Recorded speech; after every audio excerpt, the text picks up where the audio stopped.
Organisation में internal control है या नहीं, और अगर है तो कैसा है। तो आ जाइए फट से आप लोग।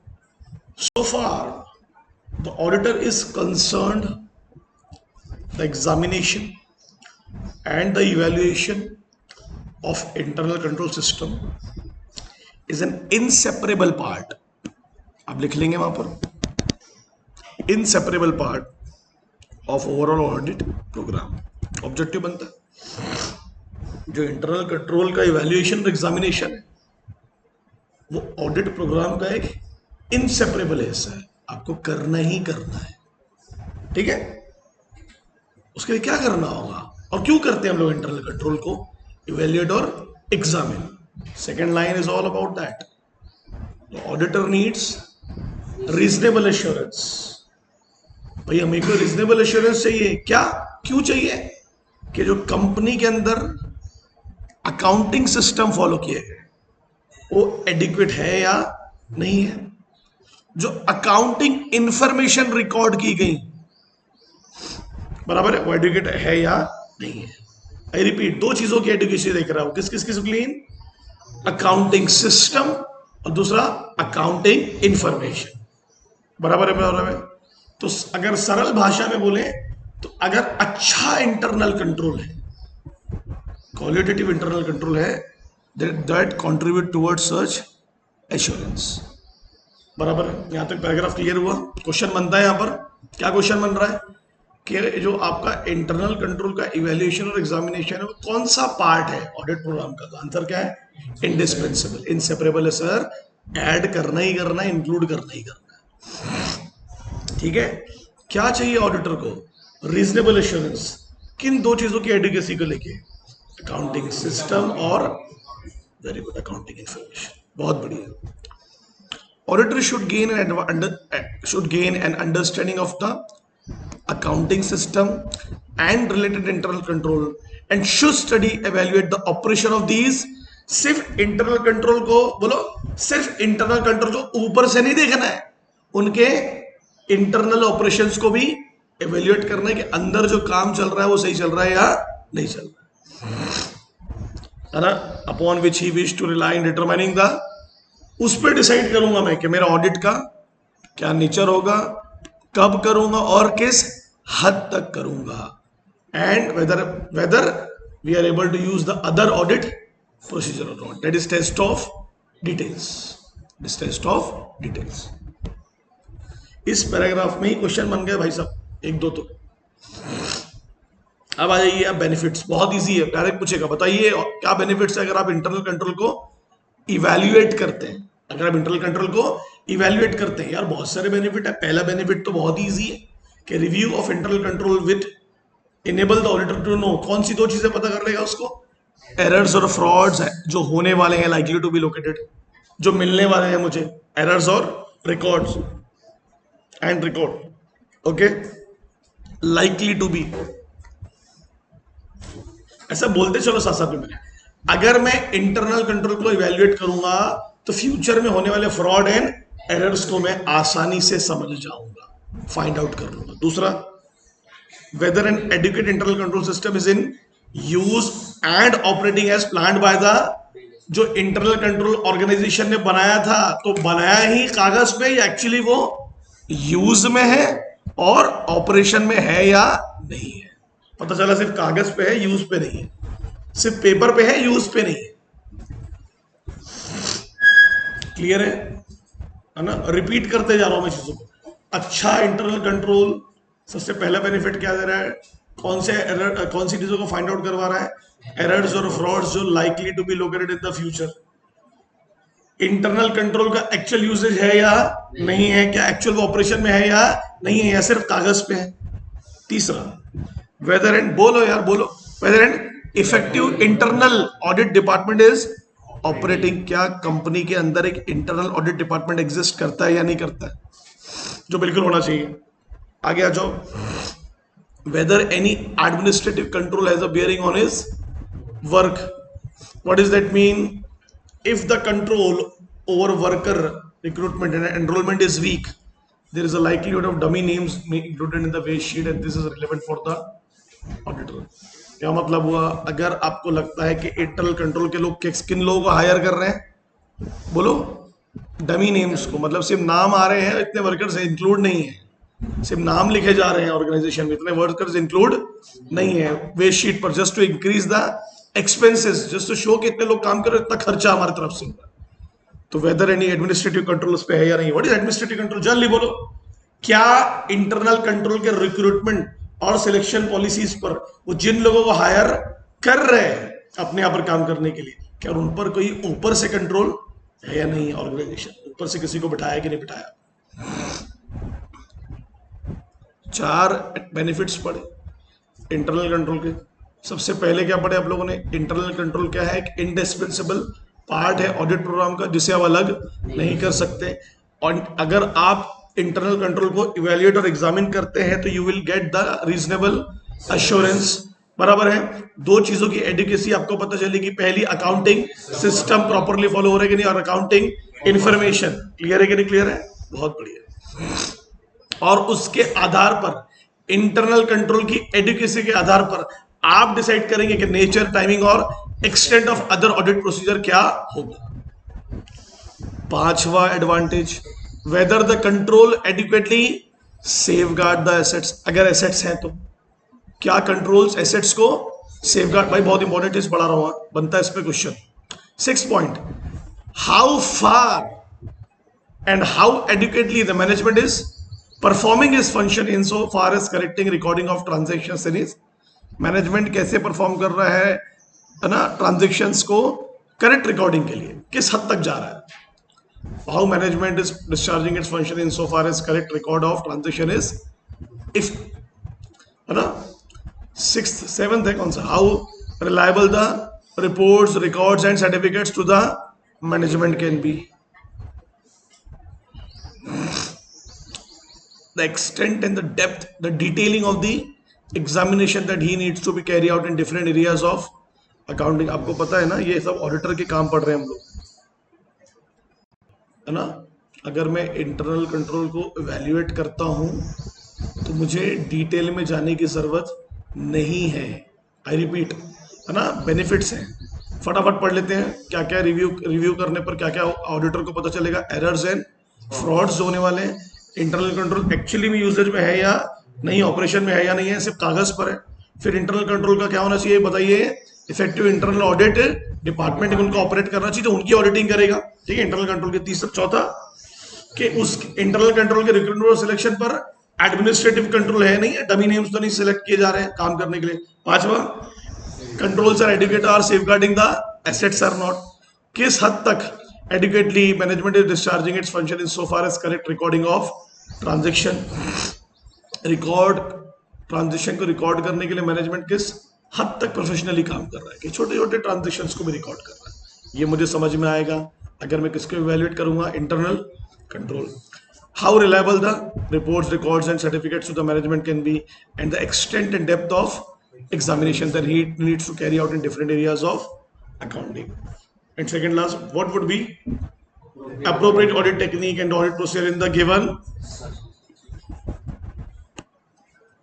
कोई डिटेल में जाऊं या ना जाऊं, what are the areas where control is weak and where there is excessive? What is, कहां पर कम है और कहां पर काफी ज्यादा है। तो अगर कम है तो वहां बढ़ाइए और ज्यादा है तो वहां पर कम करिए, सिंपल है। Whether some worthwhile suggestion can be given to improve the, क्या मुझे एज एन ऑडिटर, बोलो, क्या मुझे एज एन ऑडिटर कुछ सजेशंस देने चाहिए जिससे वो अपने कंट्रोल सिस्टम को इंप्रूव करे। क्लियर है? पूरे एडवांटेजेस हमारे को क्लिक हो जाने चाहिए कि रिकॉर्ड्स, पूरा मैं बीच में से उठा रहा हूँ, रिपोर्ट्स, रिकॉर्ड्स और सर्टिफिकेट्स रिलायबल है या नहीं है जो मैनेजमेंट ने तैयार किए, किस हद तक, है ना, how far and how adequately the management is discharging it for to correct recording transactions, whether error and frauds are likely to be located। अगर मैं इंटरनल कंट्रोल को समझता हूँ, सिर्फ इतना बोल दे रहा हूँ, अगर मैं इंटरनल कंट्रोल को प्रॉपरली इवैल्यूएट करूंगा तो I will be able to find out the errors and frauds जो ऑकर होने वाले। अगर मैं इंटरनल कंट्रोल को इवेल्युएट करता हूं तो internal control actually is in usages है या नहीं, और ऑपरेशन में है या नहीं है, वो मुझे पता चल जाएगा। Effective internal auditing programme department बनाया जाएगा। एडमिनिस्ट्रेटिव कंट्रोल होना चाहिए किस पर, किसके वर्क पर, इंटरनल कंट्रोल की रिक्रूटमेंट एंड सिलेक्शन पॉलिसीज पर। इंटरनल कंट्रोल एडुकेटली सेफगार्ड कर रहा है कि नहीं, किसको, एसेट्स को। The extent and depth of examination, मेरे को देखना होगा भाई एज एन ऑडिटर मेरे को किस हद तक घुसना है ना, एग्जामिन करने के लिए डिफरेंट एरियाज ऑफ अकाउंटिंग में। कौन सी ऑडिट टेक्निक और ऑडिट प्रोसीजर्स को इंप्लीमेंट कर रहा है। एंड सेकंड लास्ट क्या था, कहां पर कंट्रोल वीक है, कहां पर कुछ एक्सेसिव में है। एंड लास्ट क्या है, अगर कोई सजेशंस देने हैं किसको इंप्रूव करना है, करने के लिए control system. Control 10 point, 10 11 point हो गए, अपन समझ गए इंटरनल कंट्रोल क्या है, इवेल्युएशन करने के क्या फायदे हैं, तो अपन पढ़ लिए क्या फायदा है। पहला, to get reasonable assurance, to get the adequacy of accounting system and accounting information। बराबर है कि नहीं बराबर है, ये बहुत इंपॉर्टेंट चीजें पढ़ रहे हैं, ठीक है। और जैसे ही बोलेंगे अगर आपको एडिकेसी पता चल गई, अगर आपको पता चल गया कि अकाउंटिंग सिस्टम प्रॉपरली फॉलो हो रहा है, अगर आपको पता चल गया कि अकाउंटिंग इन्फॉर्मेशन प्रॉपरली रिकॉर्डेड है, तो that will decide your nature, timing and extent of other audit procedure. Benefits clear है, क्या क्या बेनिफिट्स इंटरनल कंट्रोल को इवेल्युएट करने के लिए, एक बार रिपीट करो, खत्म करो, आगे बढ़ता हूं फटाफट। अगर आपने प्रॉपरली इंटरनल कंट्रोल को इवेल्युएट किया तो क्या होने वाला है, जो errors and frauds likely to be occur, जो होने वाले वो पहले से आपको पता चल जाएगा। दूसरा, इंटरनल कंट्रोल एक्चुअली यूसेज में है या नहीं है, एक्चुअली ऑपरेशन में है या नहीं है, या सिर्फ कागज पर है, पेपर पर है। फिर एक, whether and effective internal audit department operation में है या नहीं है। चौथा बहुत इंपॉर्टेंट है, इंटरनल कंट्रोल के रिक्रूटमेंट और सिलेक्शन पॉलिसीज पर एक एडमिनिस्ट्रेटिव कंट्रोल होना जरूरी है कि डमी नेम्स और डमी सिलेक्शंस को बचाया जा सके। पांचवा, इंटरनल कंट्रोल एडुकेट है या नहीं है, क्या सेफगार्ड करने के लिए, एसेट्स को, जो कंपनी के एसेट्स है। और how far and how adequately the management is discharging the function to recording the correct transactions, accounting transactions. How reliable the, बोलो, रिपोर्ट्स, रिकॉर्ड्स एंड सर्टिफिकेट्स किसके द्वारा बनाए गए, मैनेजमेंट के द्वारा। वेरी गुड यार। How under extent and depth, किस हद तक मुझे एग्जामिन करना होगा किसको, different areas of accounting. Okay, कौन सी अप्रोप्रिएट ऑडिट टेक्निक, कौन सा ऑडिट प्रोसीजर मुझे यूज करना होगा, मुझे ये जानना होगा कहां पर कंट्रोल वीक है, कहां पर काफी एक्सेस में इन्वॉल्व किया गया। और लास्ट है, अगर मुझे लगता है कोई वर्थवाइल सजेशन देना है एज एन ऑडिटर मुझे अपनी ऑर्गेनाइजेशन को to improve the control system. Clear है ना, बहुत बहुत इंपॉर्टेंट है। और ऊपर वाले पैराग्राफ में क्या इंपॉर्टेंट था, पढ़ा दिया मैंने आपको। क्या, इंटरनल कंट्रोल कौन सा हिस्सा है, इंडिस्पेंसेबल पार्ट है, जिसे आप ऑडिट प्रोग्राम से अलग नहीं कर सकते, नहीं कर सकते। अब आ जाइए एग्जाम्पल 8 में बेटा, मेरे बच्चे एग्जाम्पल 8 में आ जाओ। Mister Y, one of the team member of the auditor of what and where limited was very keen, वो बहुत ज्यादा दिलचस्पी रख रहा था कि whether the internal control of the company would safeguard the company assets और नॉट। एडवाइज मिस्टर वाई, तो अपन ने क्या बोले, अगर तेरे को जानना है कि कंपनी में एसेट्स को सेफगार्ड किया गया कि नहीं किया है, तो क्या कर, तू इवेल्युएशन कर ले, किसका, इंटरनल कंट्रोल। क्लियर है, आंसर समझ गया। तो अगर रिव्यू करेगा इंटरनल कंट्रोल को तो तू जान जाएगा कि एसेट्स को सेफगार्ड रखा गया या नहीं रखा गया। दूसरा क्वेश्चन पढ़ो। Mister H, a team member of auditor of there and here limited was of the view that evaluation of internal control of the company would help in identifying the areas. बिल्कुल sir, it will help you.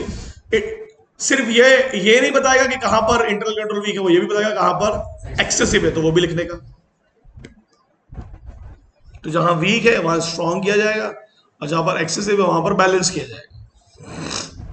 Clear है, जो दो प्रकार के question है, एक introduction part से objective question बनता है, और एक डायरेक्ट आपसे पूछेगा एज एन ऑडिटर बताइए कि इंटरनल कंट्रोल को इवैल्यूएट करने के क्या क्या बेनिफिट्स हो सकते हैं, क्या क्या बेनिफिट्स हो सकते हैं।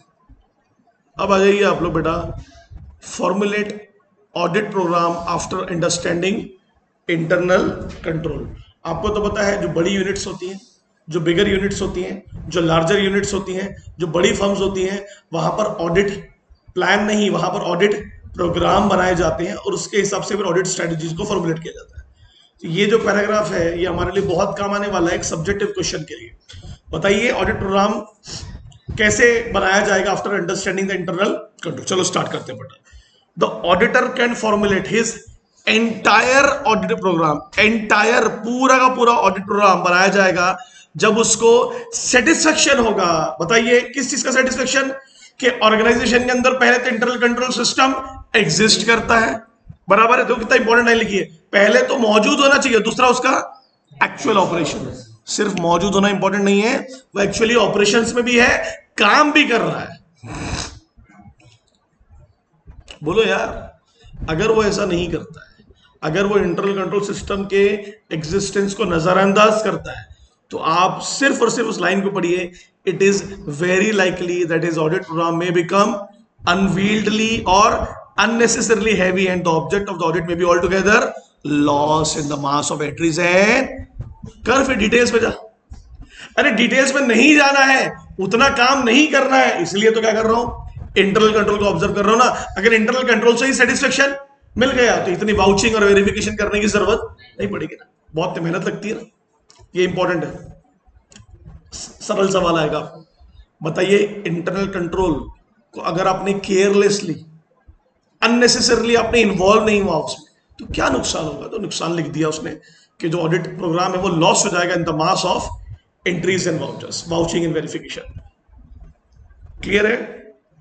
Often after installation of a system, control system है तो वहां पर, बट उसका फॉलोअप नहीं है। मतलब आपने एक व्यक्ति को अपॉइंट किया और आपने उसको मुड़ के भी नहीं पूछा भाई तू काम कर रहा है कि नहीं कर रहा है, फॉलोअप भी नहीं है कुछ।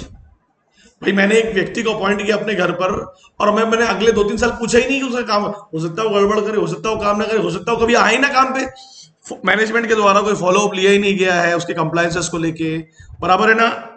The auditor in such circumstances में be led to believe that, बोलो बोलो बोलो जल्दी बोलो, system is in operation which in reality may not be altogether in operation or may at best operate only.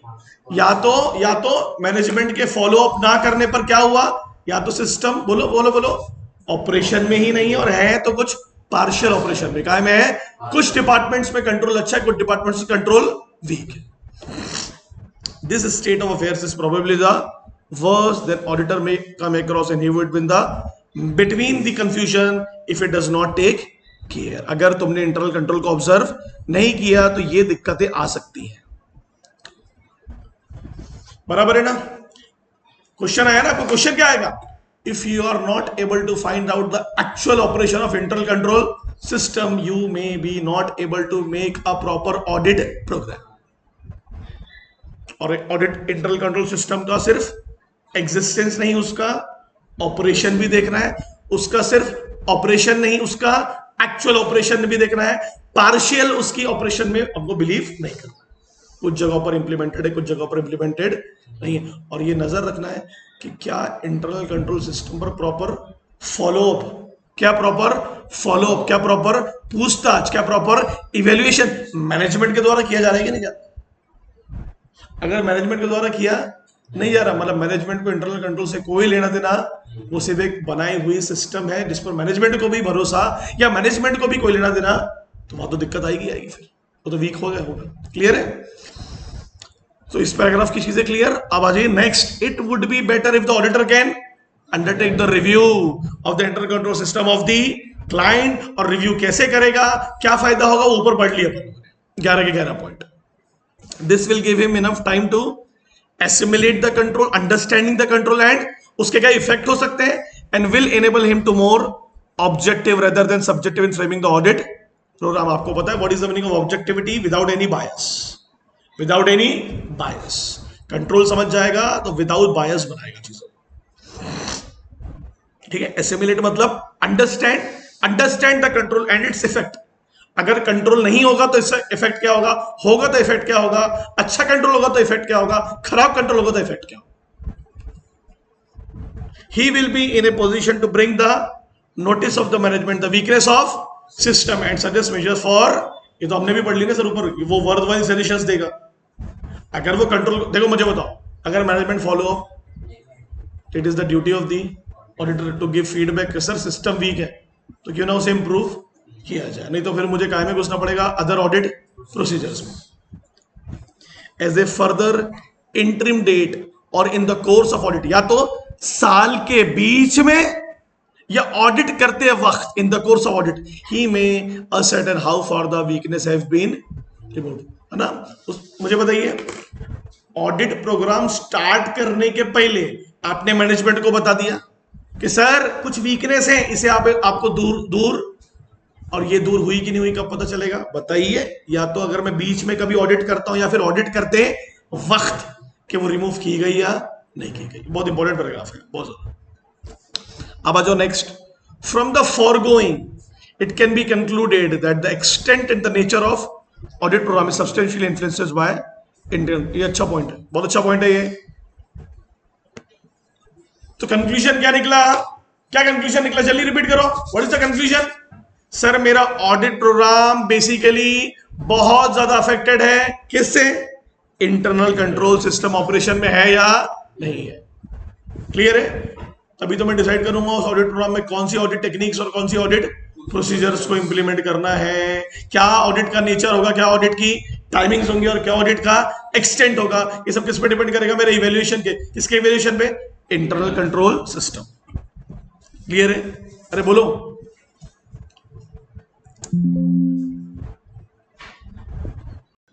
In deciding upon a plan of test of checking the existence and operation of internal control system, ठीक है, ये अपन ने पढ़ ली.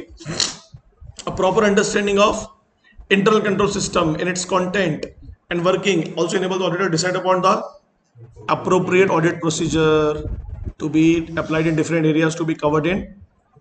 अपन ने पढ़े अगर internal control actual operation में नहीं है तो अदर ऑडिट प्रोसीजर्स को इंप्लीमेंट किया जाएगा. जाहिर एक सवाल पूछेगा आपसे, बता इंटरनल कंट्रोल को बहुत धूमधाम से अपॉइंट किया गया, रिक्रूट किया गया, सिलेक्ट किया गया, बट जब ऑडिटर ने एंगेजमेंट के पहले पता किया तो पता चला कि इंटरनल कंट्रोल तो ऑपरेशन में ही नहीं है. तो कौन सी ऑडिट प्रोसीजर्स को इंप्लीमेंट करेगा? तो आपका आंसर क्या होगा?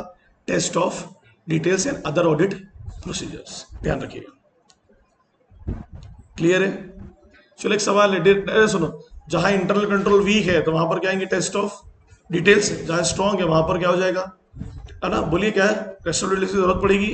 नहीं, बिल्कुल जरूरत नहीं. लास्ट पैराग्राफ पढ़ो, खत्म करो बात. क्या लिखा है? पढ़ो.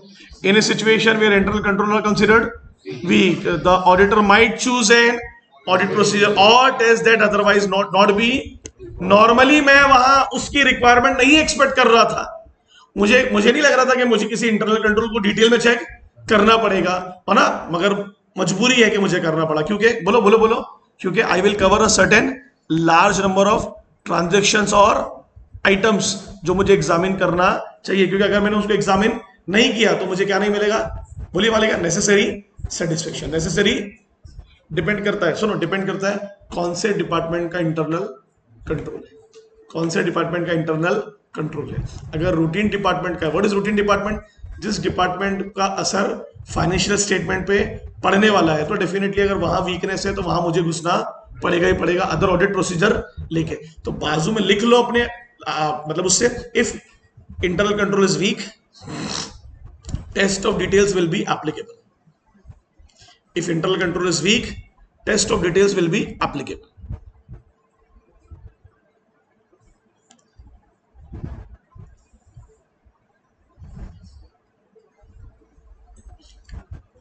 माना किसी भी प्रकार का खर्चा अगर ऑडिटर को लगता है कि अनएक्सपेक्टेडली बढ़ सकता है और सिग्निफिकेंट है, फिर से रिपीट करूंगा, किसी भी प्रकार का खर्चा अनएक्सपेक्टेडली बढ़ सकता है और मगर वो खर्चा बहुत सिग्निफिकेंट है, मतलब कंपनी करेगी उस खर्चे. अगर उसमें किसी भी प्रकार की गड़बड़ तुम्हें महसूस होती है तो प्लीज डिटेल्स में जाओ. तो एग्जाम्पल जो लिखा है वो हमने को पढ़ लेना है. क्या लिखा है एग्जाम्पल?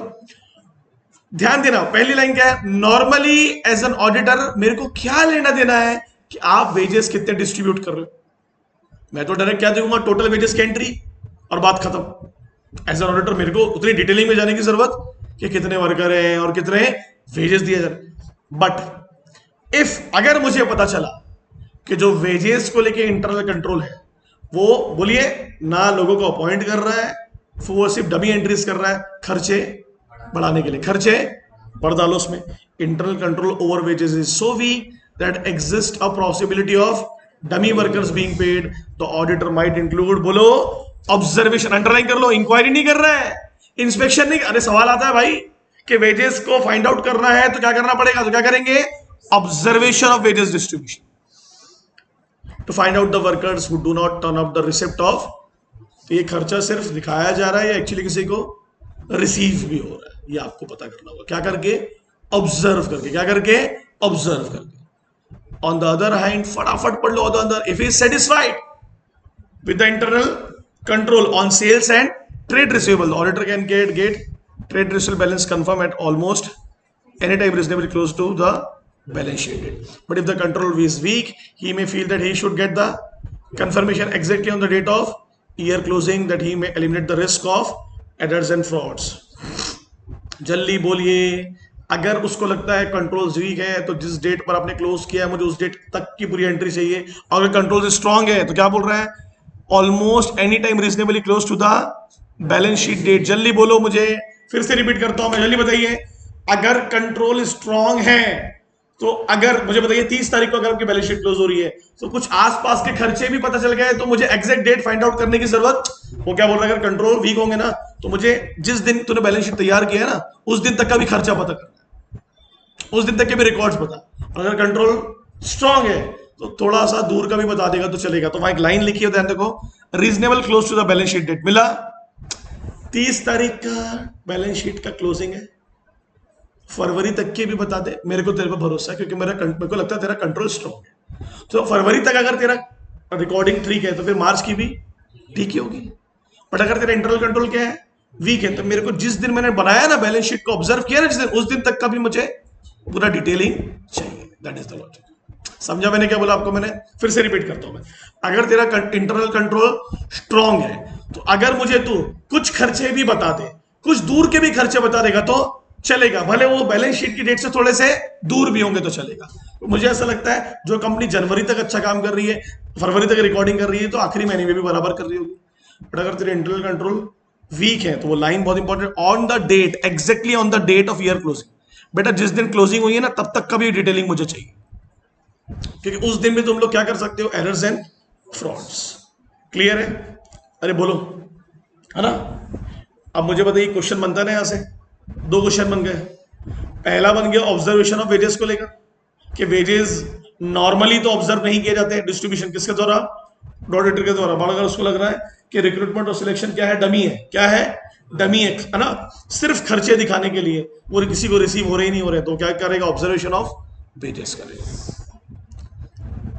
मैंने आपको ऑडिट प्रोग्राम पढ़ाया, ऑडिट प्रोग्राम में मैंने क्या क्या फोकस कराया एक बार देख लो आप, रिपीट करना मेरे साथ में। अगर ऑडिटर को एक एंटायर ऑडिट प्रोग्राम बनाना है, आई रिपीट, है तो उसे किसी भी ऑर्गेनाइजेशन के इंटरनल कंट्रोल को पहले समझना, ठीक है। समझने के लिए उसे इवेल्युएट करना होगा कि क्या इंटरनल कंट्रोल एक्चुअली में, बोलो बोलो बोलो बोलो, एग्जिस्ट है या, और साथ साथ में एग्जिस्टेंस के साथ उसका ऑपरेशन है या नहीं। अगर मुझे पता चलता है कि वो सिर्फ एग्जिस्ट है बट वो ऑपरेशन में नहीं है तो फिर मुझे, जल्दी बोलो, डिटेलिंग में जाना पड़ेगा, मास ट्रांजैक्शंस के एंट्रीज को वाउच और वेरीफाई करना पड़ेगा। और अगर मुझे लगता है इंटरनल कंट्रोल काफी स्ट्रांग है, एज एन ऑडिटर मुझे ज्यादा मेहनत करने की जरूरत नहीं है, तो मुझे अदर ऑडिट प्रोसीजर इंप्लीमेंट करने की जरूरत नहीं पड़ेगी। ये हम लोगों ने पढ़े। एक बहुत इंपॉर्टेंट चीज पढ़ाया कि इंटरनल कंट्रोल सिस्टम्स ऑर्गेनाइजेशंस ने बना तो किया बट उसका प्रॉपर फॉलो अप नहीं लिया जा रहा है, फीडबैक नहीं लिया जा रहा है, सिर्फ बना दिया गया है। तो उस वक्त ऑडिटर क्या करेगा, जल्दी बताइए, जल्दी बताइए, वहां पर क्या होने वाला है। जो ऑपरेशंस है वो क्या हो जाएंगे, या तो पार्शियली परफॉर्म किए जाएंगे या फिर परफॉर्म ही नहीं किए जाएंगे, है ना। उस केस में क्या होगा, तो auditor may came across and he would be in the midst of confusion if he does not take care. Next क्या पढ़ा हम लोगों ने, अगर इंटरनल कंट्रोल स्ट्रांग है और मैं समझ चुका हूं व्हाट इज द, बताओ, understanding of control, assimilate word लिखा है और उसके क्या इफेक्ट होने वाले हैं, तो मैं अपनी ऑडिट प्रोग्राम बनाने में क्या हो जाऊंगा, मोर objective without any personal bias, है ना। क्लियर है? और क्या था, अगर बोले बताइए, एंगेजमेंट के पहले, सुनिएगा, एंगेजमेंट के पहले ऑडिट प्रोग्राम बनाते वक्त मुझे एहसास हुआ कि कंपनी के कंट्रोल्स वीक है, तो एज एन ऑडिटर मुझे उन्हें कम्युनिकेट करना होगा कि जहां पर भी वीकनेस है एज ए मैनेजमेंट आप उसे इंप्रूव करिए।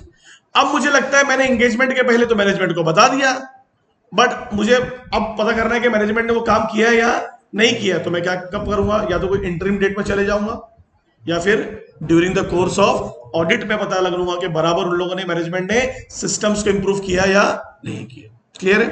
During the course of audit. अरे बोलो यार, ये बहुत इंपॉर्टेंट चीज पढ़ रहे हैं ना, दोबारा पढ़ा रहा हूं भाई। इंटरनल कंट्रोल का इंट्रोडक्शन जल्दी से, जो लोग शुरू से आए उनको पता लगा। अगर इंटरनल कंट्रोल, जल्दी बोलेंगे, मुझे बताइए बिना इंटरनल कंट्रोल के ऑडिट प्रोग्राम बनेगा? इवैल्यूएशन के बिना, इवैल्यूएशन ऑफ इंटरनल कंट्रोल के? आंसर है नो। क्यों? क्योंकि इंटरनल कंट्रोल कौन सा हिस्सा है? इंडिस्पेंसिबल पार्ट है किसका? ऑडिट प्रोग्राम का, overall audit program. What is indispensable? Inseparable. एक ऐसा हिस्सा जिसे आप ऑडिट प्रोग्राम में एक्सक्लूड कर ही नहीं सकते, एक्सक्लूड कर ही नहीं सकते। चलो चलिए रिपीट करना है फटाफट। अगर आपने इंटरनल कंट्रोल को ऑब्जर्व कर लिया, उसका एग्जिस्टेंस है या साथ में एग्जिस्टेंस के साथ प्रॉपर ऑपरेशन में, सिर्फ कागज पे नहीं होना चाहिए, ऑपरेशन पे भी होना चाहिए। ऐसा नहीं है कि सिर्फ लिख दिए कि इंटरनल कंट्रोल की टीम है और कोई काम ही नहीं कर रहा है। दो चीजों को लेकर रीजनेबल एश्योरेंस मिलेगा तुमको अगर इंटरनल कंट्रोल तुमको पता चलती है। बोलो क्या? Accounting system and accounting information properly है या नहीं है। क्लियर है? Very good. और सुनो सुनो, और अगर तुम्हें पता चल गया कि yes there is an internal control exist, और नहीं, या तो है या नहीं है, और अगर है तो ऑपरेशन में है या नहीं, दैट विल डिपेंड अपॉन, बोलो तुम दो कौन सी चीजों में मदद होगा? The nature and the timing and the extent of other audit procedure. फिर मैंने पढ़ा है बेनिफिट्स, इंटरनल कंट्रोल को इवेल्युएट करने के बेनिफिट्स। ये प्री इंगेजमेंट है ना, अभी मैंने ऑडिट स्टार्ट नहीं किया, अभी तो स्टार्ट करने के पहले कंट्रोल्स देखें, क्योंकि जब मैं ऑडिट स्टार्ट करूंगा तो फिर कंट्रोल अगर वीक होंगे तो घुसना पड़ेगा ना डिटेल में। क्या क्या बेनिफिट्स थे? अगर कंट्रोल को मैंने ऑब्जर्व कर लिया, पहला, जो भी फ्रॉड एंड एरर्स फ्यूचर में आने वाले हैं उसको मैं पहले ही इवेल्युएट कर लूंगा। Very good. फिर मुझे पता चल जाएगा कि इंटरनल कंट्रोल सिस्टम अगर मैं ऑब्जर्व करता हूं तो वो एक्चुअली यूजेज में है या नहीं है, या सिर्फ कागज पे बनाया गया है, ऑपरेशन है या नहीं है, सिर्फ कागज पे बनाया गया, खर्चे दिखाने के लिए, है ना, लोगों को बेवकूफ बनाने के लिए। फिर तीसरा क्या था? Effective internal audit department operation में है या आपका खुद का इंटरनल ऑडिट डिपार्टमेंट ऑपरेशन में होना चाहिए। सारा ध्यान दो, इंपॉर्टेंट है। दूसरी बात, इंटरनल कंट्रोल की रिक्रूटमेंट और सिलेक्शन पॉलिसीज पर कोई एडमिनिस्ट्रेटिव कंट्रोल है या नहीं है, नहीं तो डमी लोगों को हायर करते जाएंगे सिर्फ दिखाने के लिए कि इंटरनल कंट्रोल में काफी लोग अपॉइंटेड है और पैसा जा रहा है। क्लियर है? नेक्स्ट क्या पढ़े थे? क्या इंटरनल कंट्रोल इतने एडिकेट है कि वो किसको सेफगार्ड कर सके? एसेट्स को। वेरी गुड यार। फिर अगर मैं इंटरनल कंट्रोल को इवैल्यूएट करता हूं तो मुझे पता चल जाएगा कि मैनेजमेंट कितनी डिटेल में अपने फंक्शंस को परफॉर्म कर रहा है। किसको रिकॉर्ड करने के लिए? ट्रांजैक्शंस को। किसको? ट्रांजैक्शन। वेरी गुड यार। और बोलो बोलो बोलो बोलो, अगर मैं इंटरनल कंट्रोल को प्रॉपर्ली ऑब्जर्व करूंगा तो कितनी रिलायबिलिटी है? किसकी? तीन चीजों की, कंपनी के रिकॉर्ड्स, कंपनी के रिपोर्ट्स एंड कंपनी के सर्टिफिकेट्स जो बनाए जा रहे हैं। क्लियर है? एज एन ऑडिटर मुझे कितनी एक्सटेंट और डेप्थ में जाना है डिफरेंट एरियाज ऑफ अकाउंटिंग। फिर अगर इंटरनल कंट्रोल को मैंने ऑब्जर्व कर लिया तो कौन सी ऑडिट टेक्निक और कौन सा ऑडिट प्रोसीजर इंप्लीमेंट करना है वो भी डिसाइड हो जाएगा। इंटरनल कंट्रोल को ऑब्जर्व करते तक मुझे दो चीजें मिलेंगी, कौन कौन सी? कौन से कंट्रोल वीक है और कहां पर एक्सेसिव कंट्रोल है। तो जहां पर वीकनेस होगी उसको लेकर मैं कुछ अपने वर्दवाइल सजेशन दे सकता हूं कि सर यहां पर इंप्रूव करिए।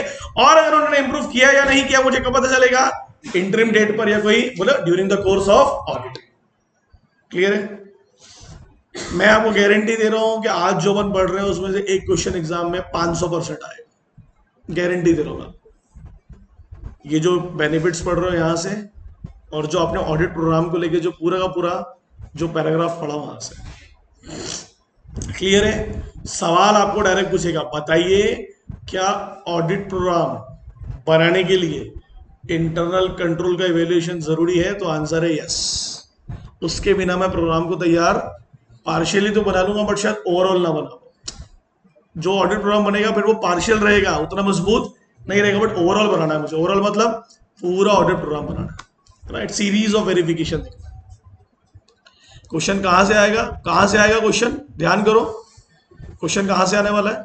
सिस्टम को डाल तो दिया, कागज पर बना दिया, बट उसका प्रॉपर फॉलो अप नहीं ले रहे हो तो दिक्कतें होने वाली है ना। कौन फॉलो अप नहीं ले रहा है? मैनेजमेंट। तो फिर कंट्रोल वीक ही होंगे ना। ध्यान दो भैया, ऑपरेशन रियलिटी में होना चाहिए, सिर्फ कागज पर नहीं।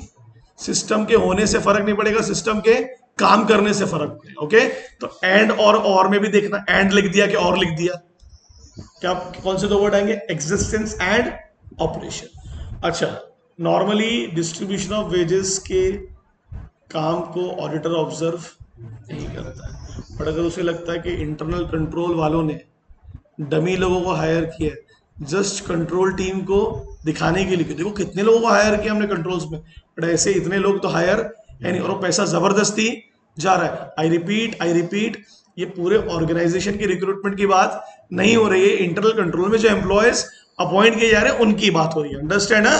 पता चला आप कागज पे दिखा रहे हो we have 20 people of team, internal control के बदले 5 ही लोग, तो आपको देखना पड़ेगा कि एक्चुअली में इतना खर्चा किया जा रहा है कि नहीं किया जा रहा है। किसके द्वारा? मैनेजमेंट के द्वारा। किसके द्वारा? मैनेजमेंट के द्वारा। क्लियर है? अरे बोलो।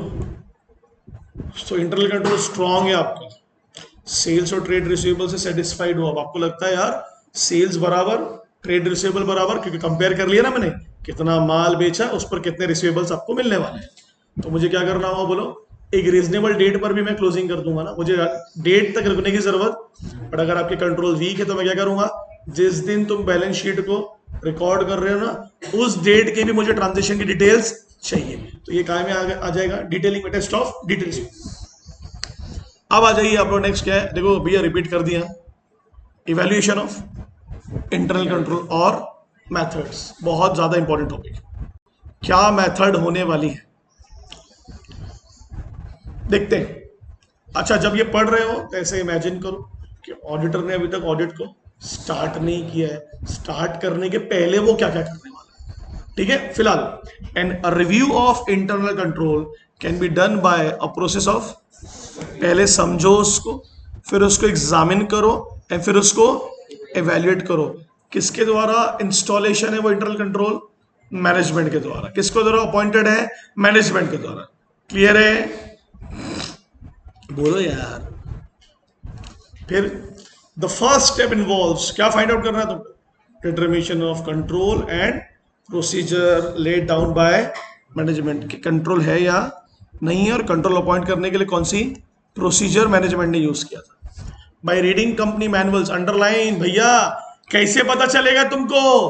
कंपनी के मैनुअल्स को, कंपनी के बुक्स को रीड करो ना, ऑर्गेनाइजेशन के चार्ट्स को समझो, फ्लो चार्ट्स को समझो। बाय मेकिंग सुटेबल इंक्वायरीज, किससे इंक्वायरी करनी है आपको? Officers and employees. आप जाइए किसी भी ऑर्गेनाइजेशन में, वहां पर फ्लो चार्ट्स बने होते हैं बाहर रिसेप्शन में, वही बता देते हैं। पता है कि नहीं पता है? कभी सर्विसिंग कराने के लिए गए हो होंडा के शोरूम, बहुत अच्छा एग्जांपल दे रहा हूँ लाइव पे, तो वहां पर ना ऐसे एक चार्ट बना हुआ है, बताओ कैसा? मैनेजर, मैनेजर के नीचे 4 सुपरवाइजर, सुपरवाइजर के नीचे 2 लोग, ये वाले भैया इनके अंदर काम करते हैं, ये वाले। इट शोज यू क्या कंट्रोल है। दैट चार्ट शोज यू कि कौन किसके ऊपर काम कर रहा है, कौन किस पर नजर रख रहा है। और अगर वहां से भी सेटिस्फेक्शन नहीं मिला तो वहां जो लोग काम कर रहे हैं आप उनसे इंक्वायरी कर सकते हैं कि भैया यहाँ पर कंट्रोल एग्जिस्ट है या नहीं। ये जो मैंने आपको बताया ना, अगली बार जाओगे शोरूम में तो जरूर देखना कि वहां पर ना ऐसा पूरा का पूरा लिखा हुआ है, कंट्रोलिंग सिस्टम ऑफ होंडा, कौन किस पर नजर रख रहा है। अगर ये काम पे नहीं आया तो इसके बिहाफ को कौन कौन काम करेगा, कौन ऑब्जर्व, पूरा बताया हुआ। That is flow charts. अब आ जाइए आप लोग, to acquaint himself about all the accounting information is collected and processed, to learn the nature of control, this makes the information reliable and protect the companies। बोलो, as an auditor अगर तेरे को क्या क्या पता चल गया, अकाउंटिंग इंफॉर्मेशन, एंड तूने क्या समझ लिया? तो नेचर ऑफ कंट्रोल, तो कौन सी चीजों को समझ जाएगा तू? Reliable and protect the companies assets and call for consideration skill and knowledge, है ना। एक लाइन लिखते क्या उसमें? अगर लिखो if control is week,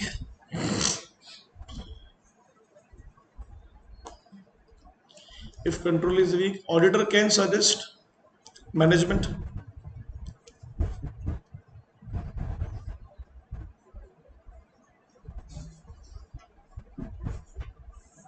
Auditor can suggest management to call for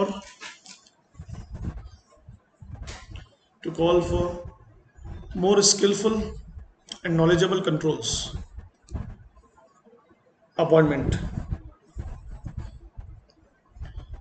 अच्छे लोगों को आपको हायर करना पड़ेगा अगर आपका कंट्रोल वीक है. ये कौन सजेस्ट कर रहा है? ऑडिटर. किसको? मैनेजमेंट को.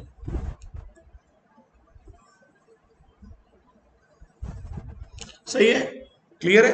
एक सवाल मेरा आपसे, वहां नीचे नहीं पढ़ना. अगर चीजें लिखी हुई नहीं है, अगर कंपनी के मैनुअल्स में, मैनुअल्स मतलब कैसे कंपनी रोजमर्रा में काम करती है उसकी बुक्स होती हैं, हर जगह पर होती है मेरे भाई, है ना, हर जगह के एम्प्लॉयज को मिलती है. अगर कंपनी ने लिखित में ज्यादा डिटेलिंग नहीं दी है अबाउट द इंटरनल कंट्रोल और इट्स एग्जिस्टेंस और इट्स ऑपरेशन, क्या करोगे आप?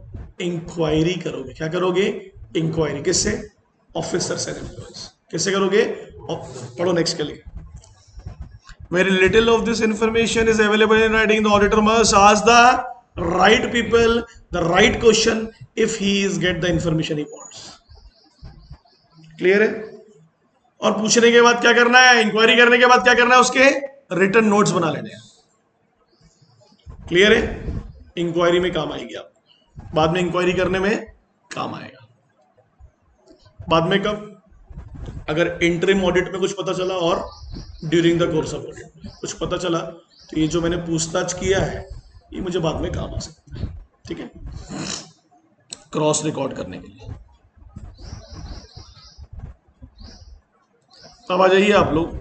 Very very important topic. The auditor can use one of the following, help him to know and assimilate the system and evaluate the same. चलो इसको discuss करते हैं. शायद आप लोगों ने ये चीजें कहीं पढ़ी होगी, कहीं पढ़ा है आप लोगों ने चीजों के बारे में. चेकलिस्ट पढ़ा है? क्या होता है बेटा चेकलिस्ट? कम ऑन यार, आपने एसएम में पढ़ा हुआ है या कहीं तो पढ़ा हुआ. What is checklist? तुलसी?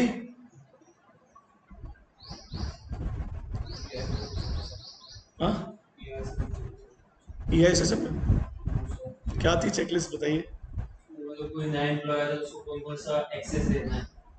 ठीक है. ओके. जैसे कोई उसको सॉफ्टवेयर का है तो बहुत सारे एक्सेस रहते हैं, जो मेन मैनेजर उसमें पूरा एक्सेस रहते हैं, और जो एम्प्लॉयर रहता है उसको जितना उसका रिक्वायरमेंट है उस हिसाब से उसको एक्सेस दिया जाता है. सरल भाषा में समझो क्या क्या करना है उसे. वो तो बहुत सारे लिस्ट में बहुत सारे नाम होंगे, पूरे जगह पर थोड़ी ना करोगे ना. जहां जहां पर आपको एक्सेस दिया जाएगा, जो जो काम आपको एक्चुअली दिए जाएंगे वहां वहां पर आपको रखना है. तो चेकलिस्ट पहले पढ़ेंगे, नैरेटिव रिकॉर्ड बाद में. क्या है चेकलिस्ट? पढ़ो, बहुत इजी है. इंडक्शन प्रोग्राम बोलता है. इंडक्शन मतलब जैसे ही किसी को अपॉइंट किया गया तो क्या क्या आपकी जिम्मेदारियां हैं वो आपको समझाई जाएंगी चेकलिस्ट प्रोग्राम के द्वारा. पढ़ो क्या लिखा है? This is a series of instructions or questions which a member of the audit staff must follow और स्टाफ. क्या करने वाले हैं जल्दी बताइए कैफ भाई. एज एन ऑडिटर आपको एज ए कौन है मेन बंदा, कौन होता है? जल्दी बताओ. ऑडिट प्रो, अरे बताओ. Audit partner, engagement partner. क्या बोलेगा? एक चेकलिस्ट बना देगा और जितने स्टाफ में उसके साथ लोग ऑडिट करने गए सबको क्या बोलेगा? अबे ये सवाल पूछियो. जब इंटरनल कंट्रोल चेक करने चलोगे तो इंक्वायरी करनी पड़ी अगर किससे? स्टाफ से, है ना, और वहां के मेंबर से. तो ये सवाल पूछने, ये स्टेप्स को फॉलो. तो this checklist is not for the management, it is for the employees of the audit program. Auditors के लिए ना. और क्या लिखा? आगे पढ़ो. When he complete instructions he initial the space against the instructions. Answer to checklist instructions are usually yes, no or not applicable. This is again on the job requirement. Instructions are framed having regard to the element of. Example पढ़ लो. क्या क्या है? पढ़ो फटाफट. तुम ऐसे imagine करो, तुम ये सवाल पूछ रहे हो किससे? मैनेजमेंट के लोगों से. क्या है पहला सवाल? Are tender called before placing. क्या पहले ऑफर दिया गया था ऑर्डर प्लेस करने के पहले? कोई तुम्हारे पास टेंडर मतलब कोई रिकॉर्ड है तुम्हारे पास ऑर्डर प्लेस करने के पहले? फिर are the purchase made on the basis of orally बेचा गया या लिखित में बेचा गया? फिर पढ़ो. In the purchase order form what is standardize? सबको अलग अलग ऑर्डर जा रहे हैं, अलग अलग बिल्स जा रहे हैं. क्या स्टैंडर्डाइज मतलब? सेम नेचर का होना फॉर्म. है ना, बराबर है ना। अरे बिल में जो डेट्स लिखी हुई हैं, बिल में जो फॉर्मेट बना हुआ है, जो जीएसटी के कैलकुलेशन है वो बराबर क्या होने चाहिए, सेम होने चाहिए सबके लिए। क्लियर है। आगे आर परचेज ऑर्डर फॉर्म, क्या उनमें ऑलरेडी नंबर थे या बाद में आपने एंटर किया? मैनुअली होगा तो बाद में क्या होगा, कंप्यूटराइज होगा तो ऑलरेडी एंटर्ड होंगे। क्यों ऑर्डर, क्यों परचेज ऑर्डर में नंबर्स होते हैं ना। आप कभी हल्दीराम जाइए, केएफसी जाइए तो ऑलरेडी ऑर्डर नंबर, अरे वहां नाम से थोड़ा ना बुलाते हैं आपको। आपने ऑर्डर किया केएफसी में जाके, मैकडोनल्ड्स में तो आता है ना 225 नंबर का ऑर्डर आ गया, दैट इज प्री नंबर्ड है ना। ऑलरेडी वहां पर पता चल चुका है कंट्रोल्स को कि इतने ऑर्डर हो चुके हैं इस नंबर के। तो जब एज एन ऑडिटर आप जाओगे तो आपको सिर्फ क्या करना है, नंबर को डालना है, उससे आपको उस ऑर्डर की पूरी डिटेल्स मिल जाएगी। सिंपल सा, नाम तो डालने की जरूरत भी नहीं पड़ती।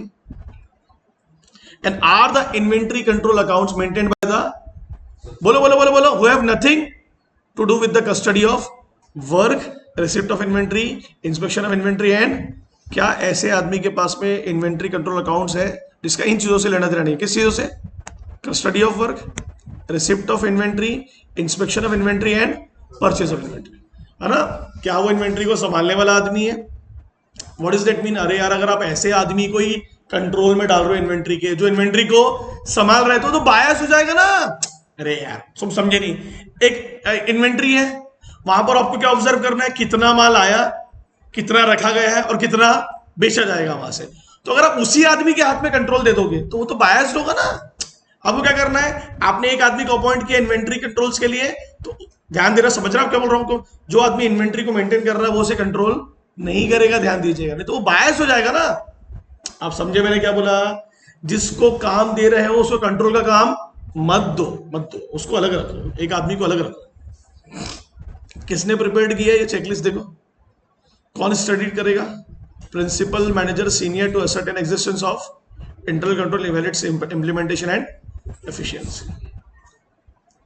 तुमको डायरेक्ट सवाल पूछेगा मालूम एग्जाम में, बताइए एज ए एंगेजमेंट पार्टनर जब तुम एक चेकलिस्ट को बनाओगे उसमें कौन कौन से सवाल डालो? किसके लिए डाल रहे हो सवाल? तुम्हारे टीम मेंबर्स के लिए। कौन से टीम मेंबर्स? जो ऑडिट टीम में तुम्हारी। किससे सवाल पूछेंगे? Staff and members and officers. Clear है? और जैसे जैसे सवाल पूछते जाओगे क्या करना है, स्पेस को फिलअप करते आना। वो स्पेस में क्या लिखा है? यस, नो और नॉट एप्लीकेबल। क्लियर है? जवाब मिला तो यस, नहीं मिला तो नो, और अगर वहां उस सवाल की जरूरत है ही नहीं तो नॉट एप्लीकेबल। अरे सॉफ्टवेयर कंपनी में गया तो अब काय की इन्वेंट्री? क्लियर है ना? तो नो कर दे। चेकलिस्ट का मतलब क्या होता है? पॉसिबल क्वेश्चंस जो एक ऑर्गेनाइजेशन से पूछे जाने चाहिए during the audit inquiry. Audit inquiry जवाब करेंगे। अब आ जाइए नैरेटिव रिकॉर्ड। अब ये इंपॉर्टेंट है, मैंने चेकलिस्ट पढ़ा दिया, अब नैरेटिव चेकलिस्ट के एक बार क्वेश्चंस दोबारा से समझ लेना। क्या क्या सवाल है एक बार देख लो बेटा। बोला अगर तुमने ऑर्डर प्लेस किया तो उसका कोई टेंडर होगा तुम्हारे पास, एक डॉक्यूमेंट होगा। दूसरा, जो ऑर्डर बनाए गए वो राइटिंग में होंगे। तीसरा, जो परचेज ऑर्डर है, जल्दी बोलिए, स्टैंडर्डाइज होने चाहिए ना भाई सब। मतलब बिल्स का जो नेचर वो क्या होना चाहिए? सेम होना चाहिए, डिफरेंट थोड़ा करोगे यार। चौथा सबसे इंपॉर्टेंट है, क्या वो ऑर्डर प्री नंबर थे या बाद में आपने नंबर ऐड किया just to increase the number. और आगे क्या लिखा है? जो इन्वेंट्री कंट्रोल्स अकाउंट्स है, बोलो जल्दी बोलो, इन्वेंट्री कंट्रोल्स के जो अकाउंट्स है वो कौन मेंटेन नहीं करना चाहिए?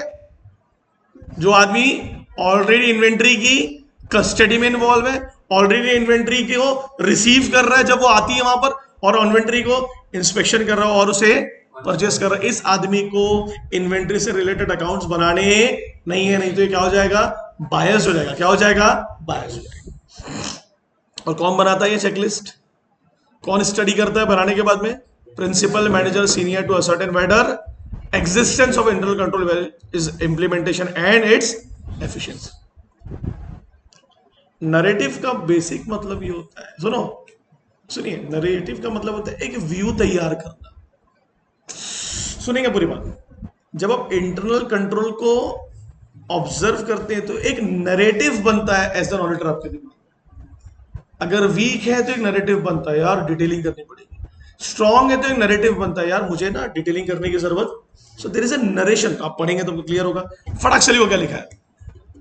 This is a complete and exhaustive details of the system found in operation of the audit by the auditor. जब मैंने सिस्टम को, बोलो बेटा, जब मैंने सिस्टम को ऑब्जर्व किया तो उसकी पूरी डिटेलिंग डिस्क्रिप्शन है, क्या नैरेटिव। और नैरेटिव रिकॉर्ड में क्या लिखा होगा सुप्रीम, मेरा एक ओपिनियन एज एन ऑडिटर की कंट्रोल वीक है या स्ट्रॉन्ग, दैट इज नैरेटिव। मैं एग्जांपल देता हूं, नैरेटिव का एग्जांपल देता हूं। जब मैं किसी ऑफिस में गया, सुनना पूरी बात का, तो वहां देखा मैंने, यार वहां तो बड़े लोग इजीली काम कर रहे हैं, वहां मैनेजर चिल्लाता ही नहीं है। तो ऑफिस के एनवायरनमेंट को देख के मैंने एक नैरेटिव बनाया, एक ओपिनियन बनाया, बड़े अच्छे लोग हैं यार, सब अपना अपना काम खुद कर रहे हैं, कोई दिक्कत नहीं है। समझ में आ रहा ना मैं क्या बोल रहा हूं आपको। मैं सेम एक दूसरे ऑफिस में गया, वहां देखा, वहां पर लंच का भी टाइमिंग फिक्स है, हर चीज वहां बिना पूछे आप कुछ नहीं कर सकते। तो मैंने एक नैरेटिव बनाया कि यहां पर काफी डिसिप्लिन है। So that is narrative. When you observe something, उसको लेके आपका जो व्यू बनता है, और वो व्यू काय में देना है आपको, प्रॉपर डिटेल में देना है। काय में देना है, डिटेल में देना है, तभी तो लोगों को पता चलेगा। और वो आप सबमिट किसको करने वाले, अल्टीमेटली आप यूजर्स के लिए तो इंपॉर्टेंट है ही, साथ साथ में बताइए मैनेजमेंट को दोगे ना वापस से। अब फटाक से पढ़ लीजिए आगे क्या लिखा है, बहुत इंपॉर्टेंट है। एक्चुअल टेस्टिंग करनी है या नहीं करनी है, या observation are necessary before such a record can be develop. It may be recommended in cases where, जल्दी बोलो, कब करते हो आप ये कंप्लीट और एग्जॉस्टिव डिस्क्रिप्शन, जब no formal control system is in operation. Clear है? And would be more suitable to small businesses. बड़े बिजनेस के लिए complete or exhaustive description possible, क्योंकि अपन तो पढ़ चुके हैं, आप कंप्लीट डिस्क्रिप्शन कर ही नहीं सकते, क्योंकि वहां इनहेरेंट रिस्क रहेगा ही रहेगा। आप सिस्टम को पूरी डिटेलिंग में चेक कभी नहीं कर सकते। आपको इतना ही चेक करना है कि आपको उससे क्या मिल जाए, रीजनेबल अश्योरेंस। ये इंपॉर्टेंट लाइन लिखी है, वहीं पर रिकमेंडेड है कंप्लीट और एग्जॉस्टिव डिस्क्रिप्शन, जहां पर बोलो इंटरनल कंट्रोल ऑपरेशन में नहीं है। और बोलिए would be more suited to small businesses. अब जल्दी से डिसएडवांटेज पढ़ लो नैरेटिव रिकॉर्ड्स, पढ़ो क्या लिखा है। To comprehend the system in operation is quite difficult. मैं एक सवाल पूछता हूं, क्या आप, सिर्फ सरल सवाल है, क्या आप पूरे सिस्टम को ऑब्जर्व कर सकते हैं? तो जब आप पूरे सिस्टम को ऑब्जर्व ही नहीं कर सकते, तो पूरे सिस्टम की आप एग्जॉस्टिव रिपोर्ट कैसे बनाओगे? अरे आप समझे नहीं यार, समझे क्या? जब आप एक आदमी के बारे में उसकी हर चीज की इंफॉर्मेशन हासिल ही नहीं कर सकते, तो एक ऐसी रिपोर्ट क्यों बना रहे हो जिसमें हर चीज के बारे में व्यू है? समझा? तो जब तुम ऑर्गेनाइजेशन में हर सिस्टम पर, बोलो, हर सिस्टम का ऑब्जर्वेशन कर ही नहीं सकते, पॉसिबल है नहीं, तो ऐसी रिपोर्ट बना ही क्यों रहे हो, जो बताओ क्या कंप्लीटली एग्जॉस्टिव है। कंप्लीटली एग्जॉस्टिव, उसमें हर डिटेल डाली गई है। आपको पता है ना, कंप्लीट एंड एग्जॉस्टिव का मतलब क्या होता है? कुछ भी नहीं छोड़ा एज एन ऑडिटर आपने, कंट्रोल से रिलेटेड हर छोटी छोटी बात को इन्वॉल्व किया। क्या ये बड़े ऑर्गेनाइजेशन में पॉसिबल है? इसलिए बोल रहा है, कहां पर पॉसिबल है? Small business. कहां पर पॉसिबल है? या फिर वहां पॉसिबल है जहां पर कंट्रोल्स ऑपरेशन में ही नहीं थे। क्या नहीं थे? जहां ऑपरेशन में है वहां तो आप डिटेलिंग कर नहीं सकते। अपन तो पढ़ते ही ना, क्योंकि रीजनेबल एश्योरेंस चाहिए, तो सिर्फ देख लेता, हाँ भैया एग्जिस्ट है ऑपरेशन में, चलो आप। कागज में भी लोग हैं, जमीन पे भी लोग काम कर रहे हैं, और एक्चुअली काम कर रहे हैं, तो मेरे को इतनी डिटेलिंग में जाने की जरूरत, डिटेलिंग में कहां घुसना हुआ जहां पर ये ऑपरेशन में है ही नहीं। फिर से रिपीट, एग्जिस्ट तो है बट ऑपरेशन में, कागज पे तो दिख रहे हैं 50 लोग, बट 50 लोग काम ही नहीं कर रहे कंट्रोल में। और दूसरा स्मॉल बिजनेस, स्मॉल, तो बोल रहा नैरेटिव रिकॉर्ड बहुत डिफिकल्ट है। किसके लिए? तो ब्रैकेट में लिख दो वहां पर, लार्ज बिजनेसेस के लिए। सिस्टम के ऑपरेशन को एक्चुअल समझना कॉम्प्रिहेंसिवली बहुत डिफिकल्ट है। दूसरा, टू आइडेंटिफाई वीकनेस और गैप्स इन द सिस्टम, आप नहीं पता कर सकते नैरेटिव रिकॉर्ड के थ्रू, इम्पॉसिबल है। अरे इतनी डिस्क्रिप्शन, तुमने एक ऐसा डिस्क्रिप्शन लिख दिया जिसमें तुम दावा कर रहे हो कि मैंने पूरे कंट्रोल को ऑब्जर्व किया, पॉसिबल ही नहीं है। कुछ वीकनेसेस और गैप हमेशा रह ही जाएंगे वहां पर। और लास्ट क्या लिखा है? To incorporate changes arising on of reshuffling of. What is incorporate changes? जब आगे बढ़ेगी ऑर्गेनाइजेशन तो ऐसे बहुत सारे, बोलो, मैन पावर, मतलब बहुत सारे लोगों को अपॉइंट किया जाएगा, जिससे आपको अपना डिस्क्रिप्शन चेंज करना पड़ेगा। आप समझे मैंने क्या बोला? प्री एंगेजमेंट में आप ऐसी कोई रिपोर्ट को तैयार मत करो जो ये दावा कर रहा है कि वो क्या है, फुल्ली एग्जॉस्टेड है, उसमें कोई चेंजेस की गुंजाइश नहीं है। अरे भैया ऐसा मत करिए, रीजनेबली तक उसका एब्सोल्यूट रीशफलिंग का मतलब समझा आपको? जब रीशफलिंग होती है एक आदमी को दूसरी जगह पर सेम कंपनी में जब एक आदमी को एक डिपार्टमेंट से दूसरे डिपार्टमेंट में रीशफल किया जाता है तो फिर तो तुम्हारा जो एग्जॉस्टिव रिकॉर्ड है वो क्या हो जाएगा, खराब हो जाएगा। फिर तो तुमको अपने रिकॉर्ड्स को दोबारा तैयार करना पड़ेगा। That is reshuffling. तो वहां लिख लो reshuffling of manpower from one department to another department in the same organisation. क्या करना पड़ेगा फिर अपने को सारांश? जब ये रीशफलिंग होगी तो क्या करनी पड़ेगी? इन चेंजेस को इनकॉर्पोरेट करना पड़ेगा। तो मेरे भाई इतना डिस्क्रिप्टिव बनाओ ही मत ना कि उसमें इनकॉर्पोरेशन की गुंजाइश ही ना बचे। अरे इनकॉर्पोरेट का मतलब क्या होता है? ऐड ना, ऐड करना, इंक्लूड करना। इंक्लूड वर्ड याद रखो। क्लियर है? बना ऑब्जेक्टिव। क्या ऑब्जेक्टिव बना? एग्जॉस्टिव और कंप्लीट डिस्क्रिप्शन पॉसिबल है ही नहीं। कौन सी ऑर्गेनाइजेशन में? लार्ज ऑर्गेनाइजेशन, जहां पर कंट्रोल काफी ज्यादा है। क्लियर है? और अगर तुम ये दावा कर रहे हो कि हमने इंटरनल कंट्रोल को पूरा डिस्क्रिप्टिवली ऑब्जर्व कर लिया है, कुछ नहीं बचा है, तो ये दावा झूठा है। क्यों? तीन चीजें पढ़े हम लोगों ने। पहला, ऐसा करना बहुत डिफिकल्ट है। दूसरा, आप वीकनेस और गैप्स को आइडेंटिफाई कर ही नहीं सकते, वो छूट रहे हैं। और अगर आपको लगता है कि अब कुछ भी नहीं बचा है, कोई वीकनेस और गैप नहीं है, मतलब फ्यूचर में कुछ आने ही नहीं वाला है आपके हिसाब से। और तीसरा, अगर मैन पावर का क्या होता है? रीशफलिंग होती है, कंट्रोल्स के हेड्स को और एम्प्लॉयज को चेंज किया जाता है। क्लियर है कि नहीं क्लियर है? कॉस्ट वालों को सेल्स में लाया गया, सेल्स वालों को कॉस्ट में लाया गया, तो फिर क्या करना पड़ेगा आपको? चेंजेस को इनकॉर्पोरेट करना पड़ेगा। और आपने तो गुंजाइश छोड़ी नहीं है चेंजेस को इनकॉर्पोरेट करने की। आपने तो ऐसा नैरेटिव बना लिया है, बोले बस मेरे हिसाब से ये एग्जॉस्टिव रिपोर्ट है, इसमें अब कोई चेंज की गुंजाइश नहीं है। तो ये पॉसिबल तो स्मॉल एंटिटीज में है। बोले स्मॉल एंटिटीज में क्यों है? क्योंकि वहां पर रेगुलर इनकॉर्पोरेशंस अपॉइंट किए जाते हैं, तो चल रहा है सालों साल तक। क्लियर? समझा? तीसरा क्या है? क्वेश्चनर। इजी चीजें क्या क्या है, मगर पढ़ना पड़। अच्छा, कैसा क्वेश्चन आएगा? बोलेगा एक्स करके एक ऑडिटर है, वो फलाना ढवाना कंपनी में ऑडिटर है, उसको इंटरनल कंट्रोल को लेके काफी ज्यादा सवाल पूछने थे, उसको लगा वीक है, तो बताइए क्या सवाल पूछेगा? ऐसे सवाल पूछेगा। तो आपको वही प्रोजेक्ट सब्जेक्टिव क्वेश्चन बताया ना मैंने आपको, वो आएंगे डिटेल। तो कौन कौन से सवाल है हम देख लेते हैं। This is a comprehensive series of questions regarding internal control. This is the most widely used form for collecting, underline, most widely used for collecting information about the, बोलो बोलो, ये सवाल पूछने पर मुझे एज एन ऑडिटर क्या क्या पता चलेगा? इंटरनल कंट्रोल का एग्जिस्टेंस, दूसरा उनका ऑपरेशन, और तीसरा ऑपरेशन में तो है बट उनकी एफिशिएंसी है या नहीं। क्लियर है?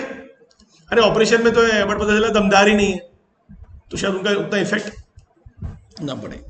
तो हम लोग कुछ देखते हैं बेटा कौन कौन से इंपॉर्टेंट क्वेश्चंस है या नहीं है। An important advantage of questionnaire approach is that एक ओवरलुक मिल जाएगा आपको, एक ओवरव्यू मिल जाता है ना। ओवरसाइट और omission of significant internal control review procedure is less likely to be occur with this method.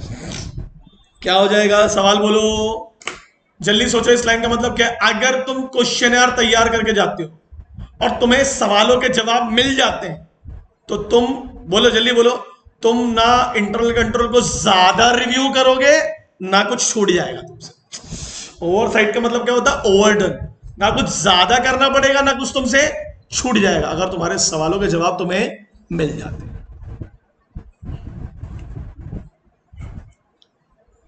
ठीक है? With a proper questionnaire all internal control evaluation can be completed at one time और in, या तो एक ही बार में पूछ रहे या फिर सेक्शन से सवाल पूछना पड़ेगा आपको। The review can more easily be done on an interim basis. ध्यान रखो कैफ क्या पढ़ रहे हैं अपन लोग, पूरा पूरा फोकस होना चाहिए। अपन क्या पढ़ रहे हैं? Evaluation of internal control with the help of different techniques. तो देयर आर 4 टेक्निक्स, 2 पढ़ ली हमने। कौन कौन सी? नैरेटिव रिकॉर्ड, जो छोटे बिजनेसेस के लिए अच्छा है, उनके इंटरनल कंट्रोल को ऑब्जर्व करने के लिए अच्छा तरीका है, क्योंकि वो क्लियर और एग्जॉस्टिव और एक्यूरेट डिस्क्रिप्शन करता है किसके एग्जिस्टेंस का? Internal control. बड़ी ऑर्गेनाइजेशन के लिए पॉसिबल नहीं है कि उसमें बहुत सारे गैप्स और एरर्स छूट जाएंगे, और आप ये दावा नहीं कर सकते कि मैंने डिस्क्रिप्शन पूरा कर दिया।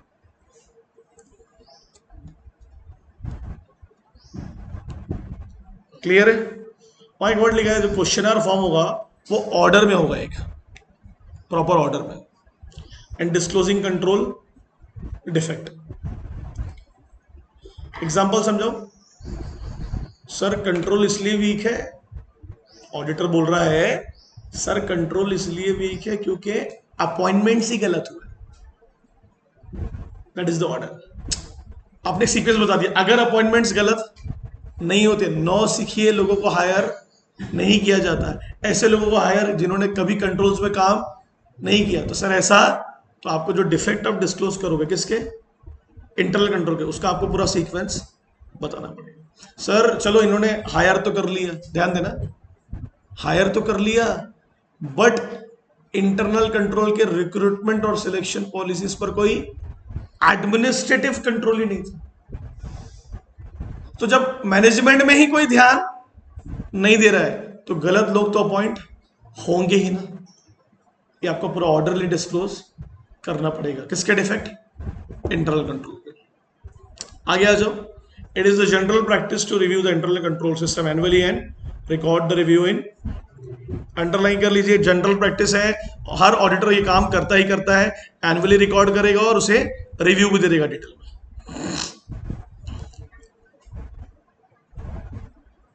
तो 2 सवाल आए तुमको, सुन लो इधर, सवाल समझ लो पहले। अगर इंटरनल कंट्रोल का रिव्यू करना है तो इंटरिम करना चाहिए कि एनुअली करना चाहिए? तो आंसर क्या है, इंटरिम बेसिस पे करो, बट उसकी साल के अंत में एक रिपोर्ट को सबमिट कर दो। और इंटरिम बेसिस पे करते चलो, उससे क्या हो जाएगा, मतलब एक ही बार में पूरे सवाल पूछोगे तो मतलब नहीं ना, सेक्शंस में डिवाइड करो। छोटी एंटिटीज में पॉसिबल है एक ही क्वेश्चन को खत्म करना, बड़ी एंटिटीज में क्या करना होगा, क्योंकि उसमें चेंजेस आते हैं ना, तो आपको अपने क्वेश्चन को समय के हिसाब से चेंज करना होगा इंटरिम बेसिस पर। मुझे बताइए, अप्रैल में आपने कुछ सवाल पूछे, अब आपके अगले अप्रैल में पूछेंगे? नहीं नहीं नहीं, हर 3-3 महीने में मैं नए नए क्वेश्चन तैयार करके ला सकता हूँ और सवालों को पूछ सकता हूँ और कंट्रोल्स पर काम कर सकता हूँ एज एन ऑडिटर। जैसे भी मेरा एक भाई है, वो बैंक ऑडिट में था, तो मेरे को बताया जब हम हर 3 महीने में जाते हैं तो हर 3 महीने में हमारे सवाल और हमारी जो इंक्वायरी होती है वो डिफरेंट होती है। बोले ऐसा क्यों? बोले जब हर 3 महीने में इंडिया का मौसम, इंडिया में जो ट्रांजेक्शन है, इंडिया की जो इकोनॉमिक एक्टिविटी वही क्या होती है, चेंज होती है, तो हमारे सवाल भी चेंज होते हैं। क्योंकि बोले हर ध्यान देना, पूरे साल एक तरीके के लोन्स और एडवांसेस नहीं दिए जाते, पूरे साल एक तरीके के लोगों को नहीं दिए जाते, तो हमें भी हर, और पूरे साल ये दिया नहीं लिया था, कुछ कुछ महीने ऐसे होते हैं बैंक में जो ठंडे रहते हैं, मतलब जहां पैसा लिया नहीं जाता तो वहां पर वो दिया, भाई पैसा लिया नहीं तो लोगों ने पैसा दिया है कि नहीं दिया। तो उन्होंने बताया बहुत सारे सवाल हम लोग, मैंने अलग अलग टाइम पर अलग अलग सवालों को पूछा जाता है। पीक पीरियड में अलग सवाल आते हैं, what is peak period, last quarter में, वहां क्वेश्चन थोड़े हमारे एग्रेसिव हो जाते हैं। आगे आ जाओ आप लोग। In the question generally questions are frame as, क्या आंसर देना है, यस, यस लिखा है मतलब सेटिस्फेक्शन है, नो लिखा मतलब वीकनेस है, provision is made for an explanation. एक जुगाड़ रखना भैया, अगर तुम यस से सेटिस्फाइड नहीं हो सिर्फ यस बोलने से, तो आप एक एक्सप्लेनेशन भी रख सकते हैं और नो में भी सेम काम कर सकते हैं। Provision is made for an explanation or further details for no answer. जैसे एग्जांपल दो, इन्वेंट्री वाला, इन्वेंट्री में आपने एक ही आदमी को क्यों रखा है, उसके अकाउंट्स को भी मेंटेन करने के लिए और इन्वेंट्री को मेंटेन करने के लिए। तो जैसे सुना ना पूरी बात, तो एम्प्लॉय क्या बोलता है, ऐसा पूछेगा, क्या इन्वेंट्री के लिए एक अलग आदमी है, अकाउंटिंग के लिए? तो आंसर है नो। तो ऑडिटर ने क्या बोला, भाई डिटेल में क्यों, काय को, ऐसा क्यों? तो अगर कुछ आंसर से आप सेटिस्फाइड नहीं है, आपको लगता है ठीक है यार नो तो है बट क्यों, तो वहां आप फर्दर एक्सप्लेनेशन डिमांड कर सकते हैं। क्लियर है?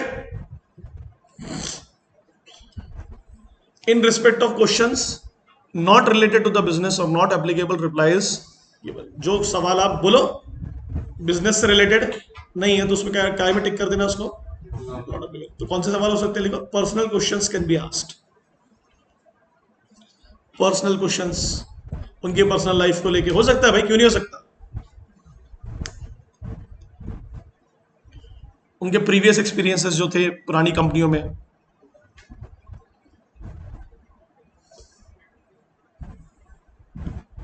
तो मेरा एक सवाल है तुमसे कि जो तुमने क्वेश्चनर बनाया, किसने, ऑडिटर ने, ऑडिट टीम ने, एंगेजमेंट पार्टनर ने, किसको दोगे?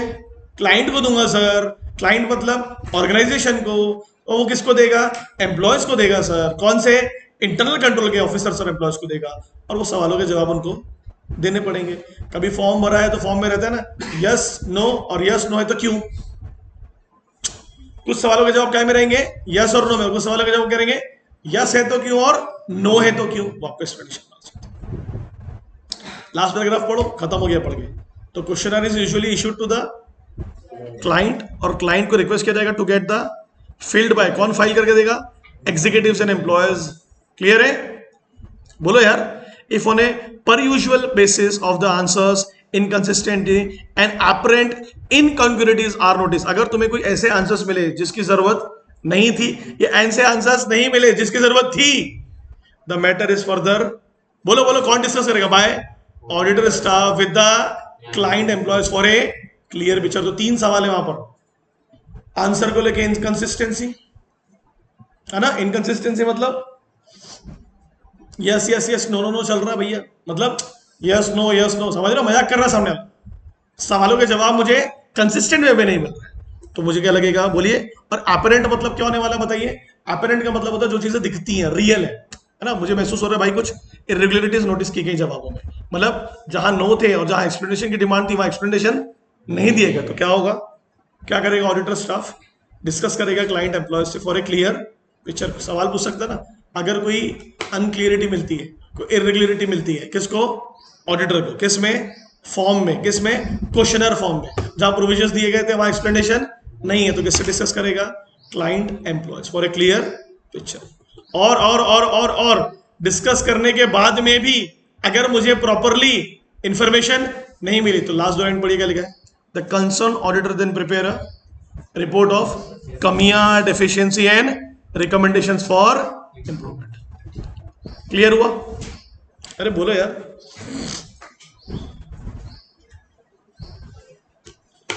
ठीक है? अरे बोलिए। और लास्ट पढ़ लीजिए, बहुत इजी है। क्या लिखा है बेटा? बोलो क्या लिखा है? Flow charts. ठीक है, फटाक से पढ़ेंगे। चलो क्या है? अच्छा सुनो, तो मैंने क्या बताया अभी आपको, जो होंडा का एग्जांपल दिया, ये ग्राफिकल रिप्रेजेंटेशन। यहां पर थ्योरी नहीं लिखी है, ग्राफिकली चार्ट्स के थ्रू, ट्री डायग्राम के थ्रू बताया जा रहा है कौन किसके अंदर काम कर रहा है। और मैं आपको अभी भी बोल रहा हूं, जब भी काम करने के लिए कहीं जाओगे तो नॉर्मली रिसेप्शन में फ्लो चार्ट्स बने रहते हैं, और वहां क्लियरली देखा रहता है कौन किसके अंदर काम कर रहा है, कौन किसके ऊपर है, और वो क्लियरली डिफाइन हो जाता है कि यहाँ कंट्रोल्स हैं या नहीं है। क्लियर है? वही सब उसी समझ में आता है ना कौन किस पे नजर रख रहा है। चलो पढ़ो क्या लिखा है। It is a graphical representation of the each part of company's system of internal control. समझ में आ गया? It is like a tree diagram, एक डायग्रामेटिकल रिप्रेजेंटेशन है कंट्रोल्स के एग्जिस्टेंस का, कंट्रोल्स के एग्जिस्टेंस का। क्लियर है? A flow chart is considered to be the most, detailing में जाना ही नहीं है ना भाई साहब, वहीं से पता चल गया ना। अरे भाई फ्लो चार्ट से तुम्हारे को ऑपरेशन का पता चला कि एग्जिस्टेंस का? एग्जिस्टेंस का तो पता चल ही गया ना। हाँ है भैया, ये बोल रहे हैं, तो बाद में जाकर डिटेलिंग कर लूंगा मैं आगे। इट मिनिमाइज द, बोलो बोलो बोलो बोलो। जब फ्लो चार्ट में ही दिख गया है कि सिस्टम एग्जिस्ट है, तो फिर जो मेरे को डिटेलिंग करनी थी उससे क्या हो जाएगा? मैं बच जाएगा ना, एग्जॉस्टिव डिस्क्रिप्शन बनाने की जरूरत है ही नहीं। It minimize the amount of narrative explanation and thereby achieve a consideration and presentation not possible in any other form. It give, बोलो बोलो, bird eye view of the system. What is bird eye view? जल्दी बताइए। It is a macroeconomic view. Overview मिल गया ना आपको? हाँ भाई, ये फ्लो चार्ट ने बता दिया कि सब कुछ चल रहा है, तो एक बर्ड आई व्यू बन गया। और जब आप डिटेलिंग में जाओगे तो it is more like a micro economics. अरे यार अपन पढ़ते थे ना, एग्जाम्पल समझाता हूँ आपको मैं, भूलना मत। अभी अगर गैलरी में तुम खड़े होकर नीचे देखते हो तो रोड की हर चीज दिखेगी ना, that is bird eye view. Road पे खड़े होकर ऊपर क्लास दिखेगी क्या? That is micro economics. Other factors छुप जाएंगे। तो अगर तुमको फ्लो चार्ट दिख गया तो बर्ड आई व्यू, हाँ भाई सब कुछ एग्जिस्टेंस में तो है, अब डिटेल में जाना है या नहीं जाना बाद में देखते हैं, एग्जिस्टेंस में तो दिख रहा है। तो तुम्हारा जो नैरेटिव एक्सप्लेनेशन था तुमको देने की जरूरत, तुमको वो कब देना पड़ता है? जब या तो कंट्रोल ऑपरेशन में ही नहीं है, और ऑपरेशन में नहीं है मतलब शायद एग्जिस्टेंस में नहीं होंगे, या फिर छोटी छोटी सी ऑर्गेनाइजेशन। और क्या लिखा नेक्स्ट, आगे बढ़ो, बोलिए बच्चों। It give bird eye view of the system and flow of, किसके पास से? क्योंकि देखो चार्ट है ना, तो क्लियर हो रहा है किसके पास से ट्रांजेक्शन कहां जाएंगे, किसके पास से इंफॉर्मेशन। इवन पता है कभी आप जाएंगे ना, ये शोरूम जिनकी बात करो, वहां ये भी लिखा रहता है कैशियर 1, कैशियर 2, कैशियर 3, मतलब पैसा किसके पास जाएगा। फिर ये भी लिखा रहता है if they are not available कौन उनके बिहाफ में कलेक्ट करे। इतनी डिटेलिंग होती है फ्लो चार्ट्स में, ठीक है, कभी जाओगे तो जरूर ऑब्जर्व करो। आगे पढ़ो क्या लिखा है, इंटीग्रेट एंड इन डॉक्यूमेंटेशन, और सब लिखित में है, सब कुछ लिखित में है। Documentation can easily spotted and improvement can be, यानी मालूम क्या बोल रहा है अंजलि, वो बोल रहा है फ्लो चार्ट देख के ही ऑडिटर मैनेजमेंट को बता देगा कि क्या इंप्रूवमेंट लाने हैं, किन चीजों को इंटीग्रेट करना है, फ्लो ऑफ ट्रांजैक्शन कहां से कहां एक्चुअली होना चाहिए। क्लियर है। लास्ट पढ़ो क्या लिखा है, it is also necessary for the auditor to study the significant features of the business carried on by concern entity. सही बोल रहे बेटा, अपन लोग पढ़ चुके हैं सर, एंगेजमेंट में जाने से पहले उनके बिजनेस को जानना जरूरी है। अगर मैं बिजनेस को ही समझ नहीं पाया तो मैं फ्लो चार्ट को भी नहीं समझ पाऊंगा। क्यों? क्योंकि सर बैंक का फ्लो चार्ट अलग होगा, फैक्ट्री का फ्लो चार्ट अलग होगा, और ना शोरूम्स का फ्लो चार्ट अलग होगा, सर्विसेज का फ्लो चार्ट अलग होगा कि नहीं होगा। जैसे मैं शोरूम में जाता हूं तो वहां फ्लो चार्ट में क्या दिखता है, जो सर्विस से रिलेटेड चीज है, जो पीछे काम हो रहा है, वो फ्लो चार्ट में दिखता है। क्लियर है, समझ में आ रहा है ना। Flow chart may be different, it should be different as per the different organisations are working. Clear है। बट अगर आपसे बैंक ऑडिट कर रहे हैं तो फिर क्या हो जाएगा आपके दिमाग में, एक फॉर्मेशन आ जाएगा, बैंक के फ्लो चार्ट्स ऐसे ही होते हैं, तो फिर दूसरे बैंक में जाओगे तो वो इवैल्यूएशन लिख लो। क्लियर है। आगे बढ़िए, आगे बढ़िए।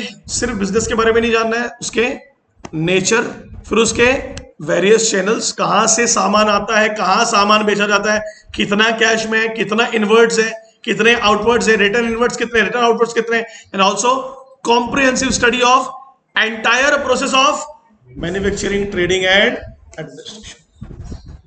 कितना माल बनता है, कितना बेचते हो, और उसको कैसे एडमिनिस्ट्रेट करते हो। This will help him to understand evaluate the internal control in the perspective mind. अच्छा पैराग्राफ है, काम का पैराग्राफ है। तुमको डायरेक्ट सवाल पूछेगा ना, बताइए क्या एज एन ऑडिटर कंट्रोल को जानने से पहले, ध्यान देना, कंट्रोल को जानने से पहले क्या उस एंटिटी के बिजनेस को समझे, तो आंसर है यस।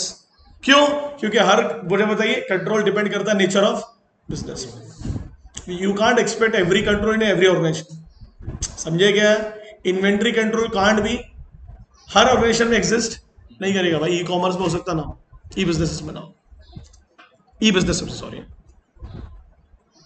मतलब एप्लीकेशन बिजनेसेस की बात कर रहा हूं। ओके, ई बिजनेस में अमेजोन में तो है इन्वेंट्री, फ्लिपकार्ट में इन्वेंट्रीज होती है, ओके, उनकी बात नहीं कर रहा मैं, एप्लीकेशन बिजनेस की बात कर रहा हूं। क्लियर है। क्वेश्चन पढ़ो और खत्म करो। चलो पढ़ो क्या लिखा है क्वेश्चन, दोनों क्वेश्चन पढ़ना है अपने को, फिनिश करना है। जल्दी पढ़िए क्या लिखा है।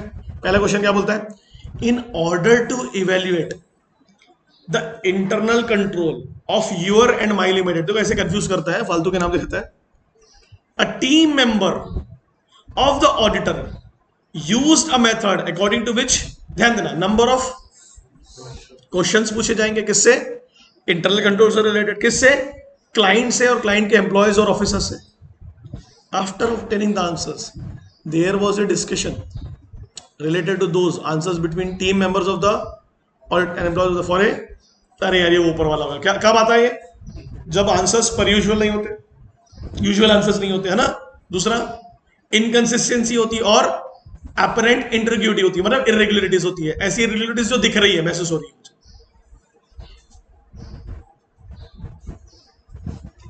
तो उसके लिए मुझे किसके पास जाना पड़ता है, एम्प्लॉयज के पास। किस चीज के लिए, क्लियर पिक्चर के लिए। किसके लिए, क्लियर पिक्चर के लिए। अरे बोलो यार, बराबर है। कौन सी मेथड है, इस मेथड का नाम क्या है, internal control questionnaire method. ठीक है। कौन क्वेश्चन आर पूछता है, ऑडिट स्टाफ। ठीक है। अच्छा, वो जब सवाल पूछ रहे हैं तो किससे सवाल पूछ रहे हैं, क्या सवाल पूछ रहे हैं, उसकी चेकलिस्ट बनी हुई है। So there is a checklist on that. Clear है। अच्छा, डिटेलिंग में सवाल पूछने की नहीं पूछने हैं, नरेशन बनाना कि नहीं बनाना, किस पर डिपेंड करेगा, size of the organisation, the nature of the organisation, narrative record. मैं फिर से रिपीट कर रहा हूं, मैंने बहुत अच्छे समझाने की कोशिश की। नरेशन का मतलब होता है एक व्यू बनाना, तो व्यू कैसे बनेगा जब आप उस चीज को समझेंगे? तो कैसे समझेंगे सर? छोटी ऑर्गेनाइजेशन को तो डिटेल में समझ जाएगा, क्योंकि उसमें फ्यूचर चेंजेस नहीं आने वाले हैं, तो कुछ आगे जाके कुछ इनकल्टेड या इंक्लूड नहीं करना। बड़े ऑर्गेनाइजेशन होंगे, you can not have a से मैंने पूरा नैरेटिव एग्जॉस्टिव डिस्क्रिप्शन दे दिया, वो पॉसिबल है नहीं और होना नहीं भी चाहिए। नेक्स्ट क्वेश्चन पढ़ो, illustration 11। Healthy and useful limited is into small manufacturing. Okay. For the purpose of evaluating the internal control of healthy, a team member of the auditor used a method according to क्या बोल रहा है? Whole description. अब भी देखो मैंने discuss भी किया, अपन ने बोले भी क्या लिखा है? Small manufacturing. छोटी है, छोटी ऑर्गेनाइजेशन है, ट्रेडिंग बिजनेस है, माल बेच रहे हो, समझ रहे हो क्या? माल को बेच रहा है, सिर्फ बना रहा भी नहीं, बेच रहा है भी। जल्दी पढ़िएगा, लिखा अब भी बड़े बने। कौन सा रिकॉर्ड बनाना पड़ेगा? Narrative record. कौन सा रिकॉर्ड बनाना पड़ेगा? क्या होता है narrative record? It is A exhaustive description of internal control. उसके ऑपरेशन को लेकर क्या रहता है? Exhaustive description. क्लियर है? समझ में आ गया? इंपॉर्टेंट चीज है। मैंने कुछ होमवर्क दिए थे आप लोगों को लास्ट क्लास में, तो वो लास्ट क्लास का अगर आपने नहीं पढ़ा है तो देखो दिक्कत में आएंगे। What was the homework? याद करिए सर। ये the satisfactory control environment, not an absolute deterrent to fraud.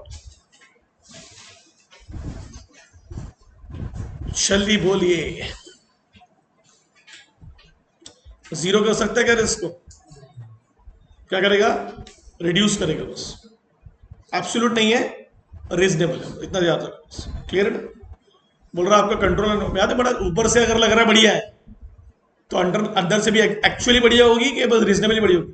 Reasonably हो सकती। इनहेरेंट रिस्क तो हो नहीं हो रहे।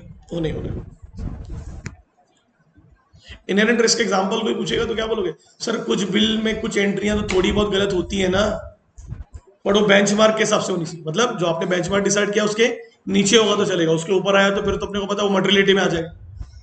क्लियर है ना? मतलब कुछ गलतियां हम लोग मान के चलेंगे कि वो एग्जिस्ट करेगी। हाँ करेगी। कुछ डमी एंट्रीज तो होती है सर, कुछ नहीं होता, एक दो एम्प्लॉयज की तो एंट्रीज की जाती है, एक दो बेंचमार्क मॉडलिटी बना लिया। 330 को लेके कुछ लिखा है, पढ़ लो बे, पढ़ लो, उसमें कुछ लिखा है वहीं पर देखो नीचे, पढ़ो क्या लिखा है उसमें। For example, management failure to commit sufficient resources. Management ने आपको रिसोर्सेज दिए ही नहीं दिए, पैसा दिया ही नहीं दिया, एम्प्लॉयज दिए to address IT security risk may adversely affect the internal control by allowing improper changes to be made to computer program or to data। समझाएगा कोई मुझे? जानवी समझाएगी? EIS से रिलेटेड है, मुझे समझाएगा, बहुत इजी होने। अरे मेरे बच्चों, वो बोल रहा है तुमने जो IT सिस्टम तैयार किया, इंटरनल कंट्रोल सिस्टम जो तुमने टेक्नोलॉजी के थ्रू तैयार किया, उसको इतना तगड़ा बनाओ कि उसमें किसी भी प्रकार का कोई इम्प्रॉपर चेंज कोई भी एम्प्लॉय ना लाए। मतलब एंट्रीज को चेंज ना कर दे, इंफॉर्मेशन को चेंज ना कर दे। और वो कब होगा? जब आप क्या देंगे? प्रॉपर रिसोर्सेज देंगे, पैसा इन्वेस्ट करेंगे, अच्छे इंजीनियर्स को, अच्छे IT एक्सपर्ट्स को हायर करोगे, तो उसका सिक्योरिटी रिस्क क्या हो जाएगा? क्या हो जाएगा? तुम अगर आउटडेटेड सॉफ्टवेयर यूज करोगे, है ना, नए एम्प्लॉयज को भी डाल दोगे, तो बहुत चांस है improper changes can be made to be made to the, बोलो कैसे किस चीज में चेंजेस ला रहे हैं? कंप्यूटर प्रोग्राम और उसके डेटा। इतना इंपॉर्टेंट है यार। एज एक्सप्लेन इन ऐसे 330, the control environment also influence the nature, timing and extent of other orders. तुमको अगर ट्रू फॉल्स आया तो तुमको 330 को कोड करना पड़ेगा, नहीं तो मार्क्स नहीं मिलेंगे। अगर ट्रू फॉल्स आया कंट्रोल एनवायरनमेंट से रिलेटेड, तो 330 को कोड कंपलसरी करना पड़ेगा कि हाँ, अगर मैं कंट्रोल एनवायरनमेंट को ऑब्जर्व कर लेता हूं तो उससे डिसाइड हो सकता है कि मेरा, बुझाइए, कि मुझे डिटेल में जाना है या नहीं जाना है, मुझे कब कब ऑडिट करना है या नहीं करना है, कितनी डिटेल में करना है। ठीक है? और एक और सवाल आएगा, क्या कंट्रोल एनवायरनमेंट जीरो कर देगा रिस्क को? तो आंसर है no sir. Control environment itself does not prevent, detect or correct a material misstatement. It may however influence the auditor evaluation and effectiveness of other control. What does that mean? जल्दी बोलिए। अगर सुनो, अगर control ऊपर से अच्छे दिख रहे हैं, ध्यान देना, इधर ध्यान, अगर कंट्रोल ऊपर से अच्छे दिख रहे हैं तो वो दो चीजों को इंपैक्ट करेंगे, एक ऑडिटर के इवैल्यूएशन को वो खुश हो जाएगा ना, हाँ यार ये अच्छा है तो ये अच्छा हो। और दूसरा ऐसा ऑब्जर्व करना होगा कि जब कंट्रोल अच्छे है तो इंटरनल कंट्रोल भी अच्छी है। तो दो लोग खुश हुए यहाँ पर, कौन कौन? एक ऑडिटर का इवैल्यूएशन तगड़ा होगा और एक कंट्रोल स्ट्रॉन्ग रहेगा। किसकी वजह से? क्योंकि ओवरऑल कंट्रोल स्ट्रॉन्ग क्या था? ओवरऑल कंट्रोल स्ट्रॉन्ग था। एक ऐसी हायरार्की बना सकते हैं आप लोग, एक डायग्राम बना लीजिए। If overall control environment are strong, auditor evaluation will be set ना, एडुकेट एंड सेटिस्फैक्टरी रहेगा और कंट्रोल्स विल बी स्ट्रॉन्ग। ऐसा बना लीजिए, हायरार्की बना लीजिए। ऊपर लिख लो कंट्रोल एनवायरमेंट स्ट्रॉन्ग रहेगा अगर, ऐसा लिख लो, कंट्रोल एनवायरमेंट स्ट्रॉन्ग रहेगा, evaluation of auditor will be effective. Okay, evaluation of auditor will be effective. समझ में आया? अरे समझ में आया क्या? ये चैप्टर बच्चे नहीं पढ़ते हैं अच्छे से, मैं आपको बता रहा हूं, मैं कसम से बता रहा हूं आपको नैरेटिव रिकॉर्ड ये सब चीजें बहुत इंपॉर्टेंट है, इसको डिटेल में समझो। किसी भी चीज पर जब एक नैरेटिव मतलब एक ओपिनियन, एक व्यू बनाना पड़ता है तो वो व्यू तभी बनेगा जब आप उसकी डिटेल में जाते हैं, नहीं तो वो नैरेटिव नहीं बनता है। और ये वहीं पॉसिबल है जहां ऑर्गेनाइजेशंस छोटी हैं, जहां बड़ी हैं वहां आप नैरेटिव रिकॉर्ड्स तैयार, वो क्वाइट डिफिकल्ट होगा, वो वीकनेस को और गैप्स को ऑब्जर्व नहीं कर पाएंगे। और दूसरा, जो फ्यूचर में आने वाले रिशफलिंग की वजह से चेंजेस आपको इनकॉर्पोरेट भी करना पड़ता है, जो बड़ी ऑर्गेनाइजेशन में पॉसिबल है। ये बहुत इंपॉर्टेंट, ठीक है। और ये चैप्टर मैंने पहले भी बताया था, ये चैप्टर में इतने सारे पॉइंट्स हैं, तो आपको उन पॉइंट्स को बार बार, जैसे मैंने अभी डाला, अभी तो आपने चालू नहीं किया होगा, नेक्स्ट मैंने बैंक ऑडिट बोला आपको, बट इसको पढ़ना चालू कर दे, ठीक है। तो एक सजेशन देता हूं तुमको, तुम इस चैप्टर को भी चालू नहीं किया ना, चालू किया किसी ने? इस चैप्टर को आप इंटरनल कंट्रोल से पढ़ना स्टार्ट करिए, जो आज से पढ़ाना स्टार्ट किया। यहां से पढ़ना स्टार्ट करना, पहले ये वाला पार्ट पढ़ना, फिर पीछे वाला पार्ट पढ़ना, ठीक है। दो रीजन उसके पीछे, पहला ये इंपॉर्टेंट पार्ट है, और दूसरा ये पढ़ोगे तो दूसरे हाफ ऑफ चैप्टर में जाओगे, वो पढ़ोगे तो यहां तक पहुंच ही नहीं पाओगे। समझा मैंने क्या बोला? वो जो टॉपिक्स है वो इतने ज्यादा मगअप है कि यहां तक आते आते एनर्जी खराब हो जाएगी। तो पहले इसको कर लो, फिर उसको करना कंप्लीट, है ना। कहां से कहां तक चालू हो रहा है टॉपिक? पेज नंबर जो आज से पढ़ा है वो कहां गया रे? 4 पॉइंट, हाँ 4.29 से, ये यहां से पढ़ना, इस चैप्टर को स्टार्ट करना। ओके, एक बार मेरे को इवैल्यूएशन के बेनिफिट्स बताओ फटाफट, जो फ्यूचर में आने वाले फ्रॉड एंड एरर से लाइकली टू बी, उसको आप ऑब्जर्व। अगर आप इंटरनल कंट्रोल को प्रॉपरली इवैल्यूएट कर सकते हो तो आप सिर्फ ये भी पता कर सकते हो कि वो यूजेज में है या नहीं, या सिर्फ उसका एग्जिस्टेंस ही है या ऑपरेशन में भी है या नहीं, बराबर है। तीसरा पॉइंट क्या पढ़ा था अपन लोगों ने, बताइए? Very good, effective internal audit department exist करता है कि नहीं करता, ऑपरेशन में है या नहीं। आगे बताइए, वेदर एनी, बताइए इनकी रिक्रूटमेंट और सिलेक्शन पॉलिसीज पर कोई एडमिनिस्ट्रेटिव कंट्रोल नहीं, तो डमी लोग हायर हो जाएंगे, नहीं तो डमी लोग। सवाल तुमसे पूछा अगर कि क्या नॉर्मली ऑडिटर वर्कर्स के डिस्ट्रीब्यूशंस को, वेजेस डिस्ट्रीब्यूशंस को ऑब्जर्व करता है, तो आंसर है नो। बट अगर उसे लगा इंटरनल कंट्रोल को ऑब्जर्व करने के बाद, कब लगा? इंटरनल कंट्रोल को ऑब्जर्व करने के बाद कि कुछ डमी एंट्रीज है जो जबरदस्ती वेजेस का डिस्ट्रीब्यूशन दिखा रही है, तो फिर मैं काम में जाऊंगा टेस्ट ऑफ डिटेल्स में। क्यों दिखाते हैं वो लोग ज्यादा एम्प्लॉयज?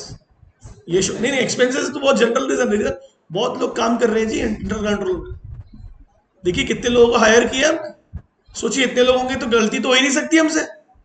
बाद में पता चला कि कागज पे 50 है और एक्चुअली में 5 है, आप समझ रहे हो? आगे क्या था, क्या कंट्रोल लेते हैं? एडवोकेट है कि एसेट्स को सेफगार्ड कर सके। क्या कंट्रोल इतने स्ट्रांग थे कि मैनेजमेंट अपने फंक्शंस को प्रॉपरली डिस्चार्ज कर पा रहा था for to get recording of transaction.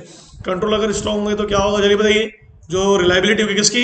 Report की, रिकॉर्ड्स की और सर्टिफिकेट की, वो बराबर होगी। और मैनेजमेंट कितने डेप्थ और एक्सटेंट में जाके कैरी आउट कर रहा है क्या different areas of their accounting. Example समझो, सिर्फ एक अकाउंटिंग थोड़ी ना होती है, एक एफएस थोड़ी ना बनता है, मल्टीपल अकाउंटिंग होती है मल्टीपल डिपार्टमेंट्स की। सेल्स अकाउंटिंग होती है, कॉस्ट अकाउंटिंग होती है, मार्केटिंग अकाउंटिंग होती है, पता है कि नहीं पता है? मैनेजमेंट अकाउंटिंग भी होती है। तो बोल रहा है इन्होंने सिर्फ एक कागज ही बना दिया है मैनेजमेंट ने कि एक्चुअली में डिफरेंट डिफरेंट अकाउंटिंग की है कि नहीं की बैठ के। क्लियर है ना भाई? जब तुम एज एन ऑडिटर काम करने जाओगे ना आर्टिकलशिप में, तो यही तो करना है तुमको कि अलग अलग एक ही ऑर्गेनाइजेशन में अलग अलग डिपार्टमेंट्स की अलग अलग अकाउंटिंग की जाती है। जो जो कंप्लायंस डिपार्टमेंट होगा, व्हाट इज कंप्लायंस डिपार्टमेंट? जो फाइलिंग्स करता होगा अपने, और उसकी अकाउंटिंग भी होती होगी, कितनी फाइलिंग हो रही, कौन लोग हायर है। आगे क्या लिखा है बेटा? कौन सी अप्रोप्रिएट ऑडिट टेक्निक मुझे यूज करनी होगी और ऑडिट प्रोसीजर अगर मुझे कंट्रोल वीक मिले तो। और आगे क्या लिखा है? कहां पर कंट्रोल वीक है, कहां पर स्ट्रॉन्ग। तो जहां वीक है तो क्या दे दो आप? सजेशन दे दो ना इंप्रूवमेंट के। क्लियर है? तो ये अपन ने काफी इंटरेस्टिंग चीज पढ़े। फिर मैंने ऑडिट प्रोग्राम भी पढ़ाया आपको, formulate audit program after understanding the internal control. अच्छा आपको सवाल बोलो कि ऑडिट प्रोग्राम बनाने के लिए इंटरनल कंट्रोल को जानना जरूरी है भाई? बस बस बस, तो आंसर है नहीं मेरे भाई। कंपनी के बिजनेस को भी जानना जरूरी है, नेचर ऑफ बिजनेस को भी जानना जरूरी है, उसके बिना मैं ऑडिट प्रोग्राम को तैयार नहीं कर सकता। फिर इंटरनल कंट्रोल की बात आई, ठीक है? क्लियर है? Understanding the nature of the business, the size of the business, और किस इंडस्ट्री में वो काम कर रहा है, सब जानना आपके लिए जरूरी है एज एन ऑडिटर। तुमको सवाल आया, सुनना पूरी बात। एग्जिस्टेंस में तो है इंटरनल कंट्रोल, बट वो पार्शियल ऑपरेशन में, हर डिपार्टमेंट में उसका ऑपरेशन नहीं है। कागज पे तो लिखा है पर हर डिपार्टमेंट में नहीं है। तो क्या बोलोगे सर? फिर तो एज एन ऑडिटर में उसको डिटेलिंग में जाना होगा। क्या क्या करना होगा जल्दी बताइए?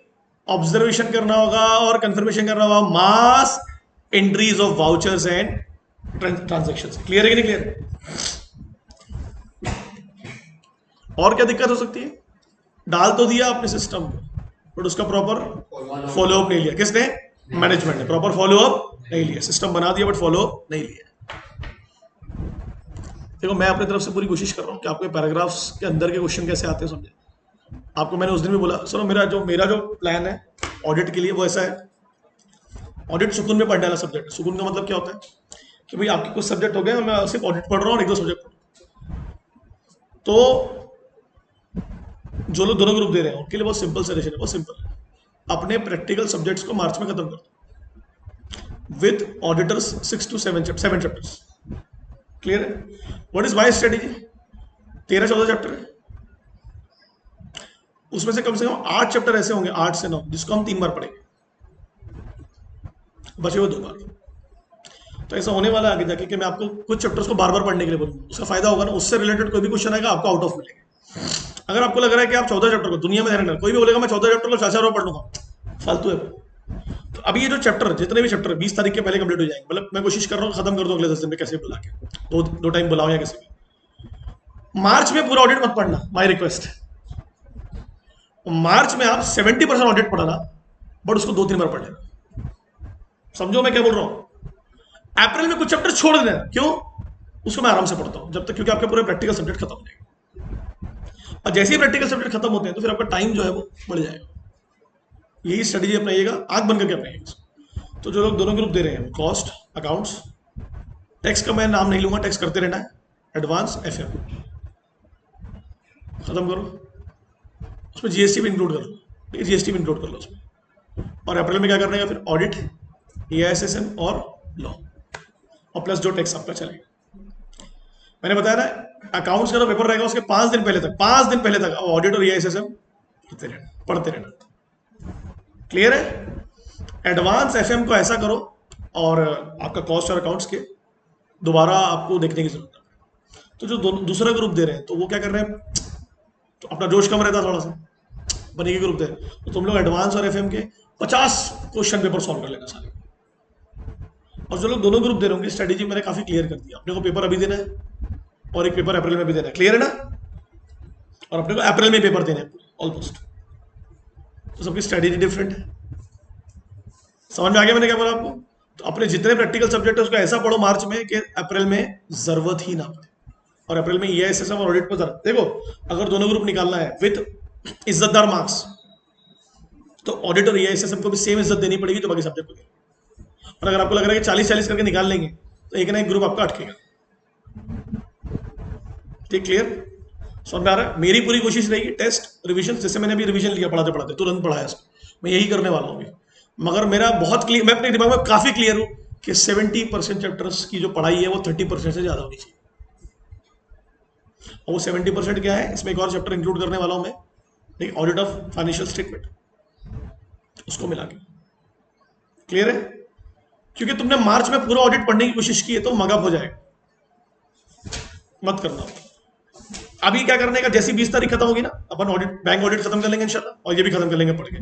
अपन आगे के चैप्टर पढ़ेंगे ही नहीं कुछ, और वो कारो वारो भी पढ़ लेंगे, कारो बैंक ब्रांच, और वो उसके बाद क्या करने वाले होंगे 20 से 30 जो पढ़े हुए चैप्टर उसको बार बार पढ़ेंगे। समझो मैं क्या बोल रहा हूँ, उसी को बार बार पढ़ेंगे, उससे रिलेटेड आधे से ज्यादा ऑडिट कवर हो जाएगा ना उसमें। और ये तरीका अपनाना, यही अपनाना, मैं आपको रिक्वेस्ट कर रहा हूँ। क्लियर? ये अपन लॉ में क्यों नहीं कर पाते? क्योंकि सर लॉ में काफी डिफाइन है ना, 40 और 60, तो वहां कर ही नहीं सकते सर बार बार कंपनी को पढ़ोगे, सर कंपनी को बार बार पढ़ेगा तो अदर लॉ छूट जाएगा। ये अपन एफए में क्यों नहीं कर सकते? क्योंकि सर बाइफरगेटेड है, यहाँ बाइफरगेटेड नहीं है, तो पता है ना क्या क्या कर सकते हैं। ईआईएसएसएम में कर सकते हैं सर, हाँ सर, मगर वहां भी बाइफरगेटेड है, वहां भी पॉसिबल नहीं है, वहां आपको दोबारा पढ़ना ही पड़ेगा एक सब्जेक्ट को। क्लियर है?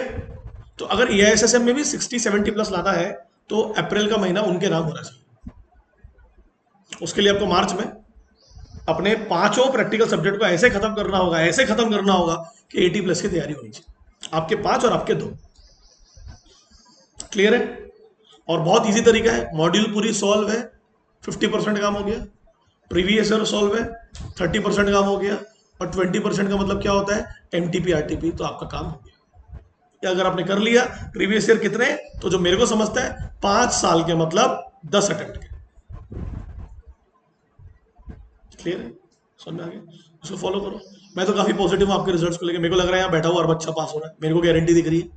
आपको अपने अंदर कॉन्फिडेंस होना चाहिए, ठीक है? तो रेगुलर रहो, आज जो पढ़ाया उसको घर में जाके फाड़ देना, और बैंक ऑडिट के लिए 2 दिन और दे रहा हूं, उससे ज्यादा नहीं दूंगा, ठीक है? 20 तारीख के पहले टारगेट क्या है, बैंक ऑडिट और रिस्क असेसमेंट खत्म कर देना है पढ़ के, और 20 से 30 तक क्या करेंगे, जितना अभी तक पढ़े प्लस कंपनी ऑडिट के जो नया टॉपिक है उसका पूरा रिवीजन करेंगे। क्योंकि मेरी ऐसी इच्छा है कि जब आप पेपर सॉल्व करें तो आंसर्स परफेक्ट हो, क्योंकि हमें एसएएस को भी कोट करना है, तो एसएएस के भी रिवीजन करना है आपको बैठ बैठ के। चलो बाय।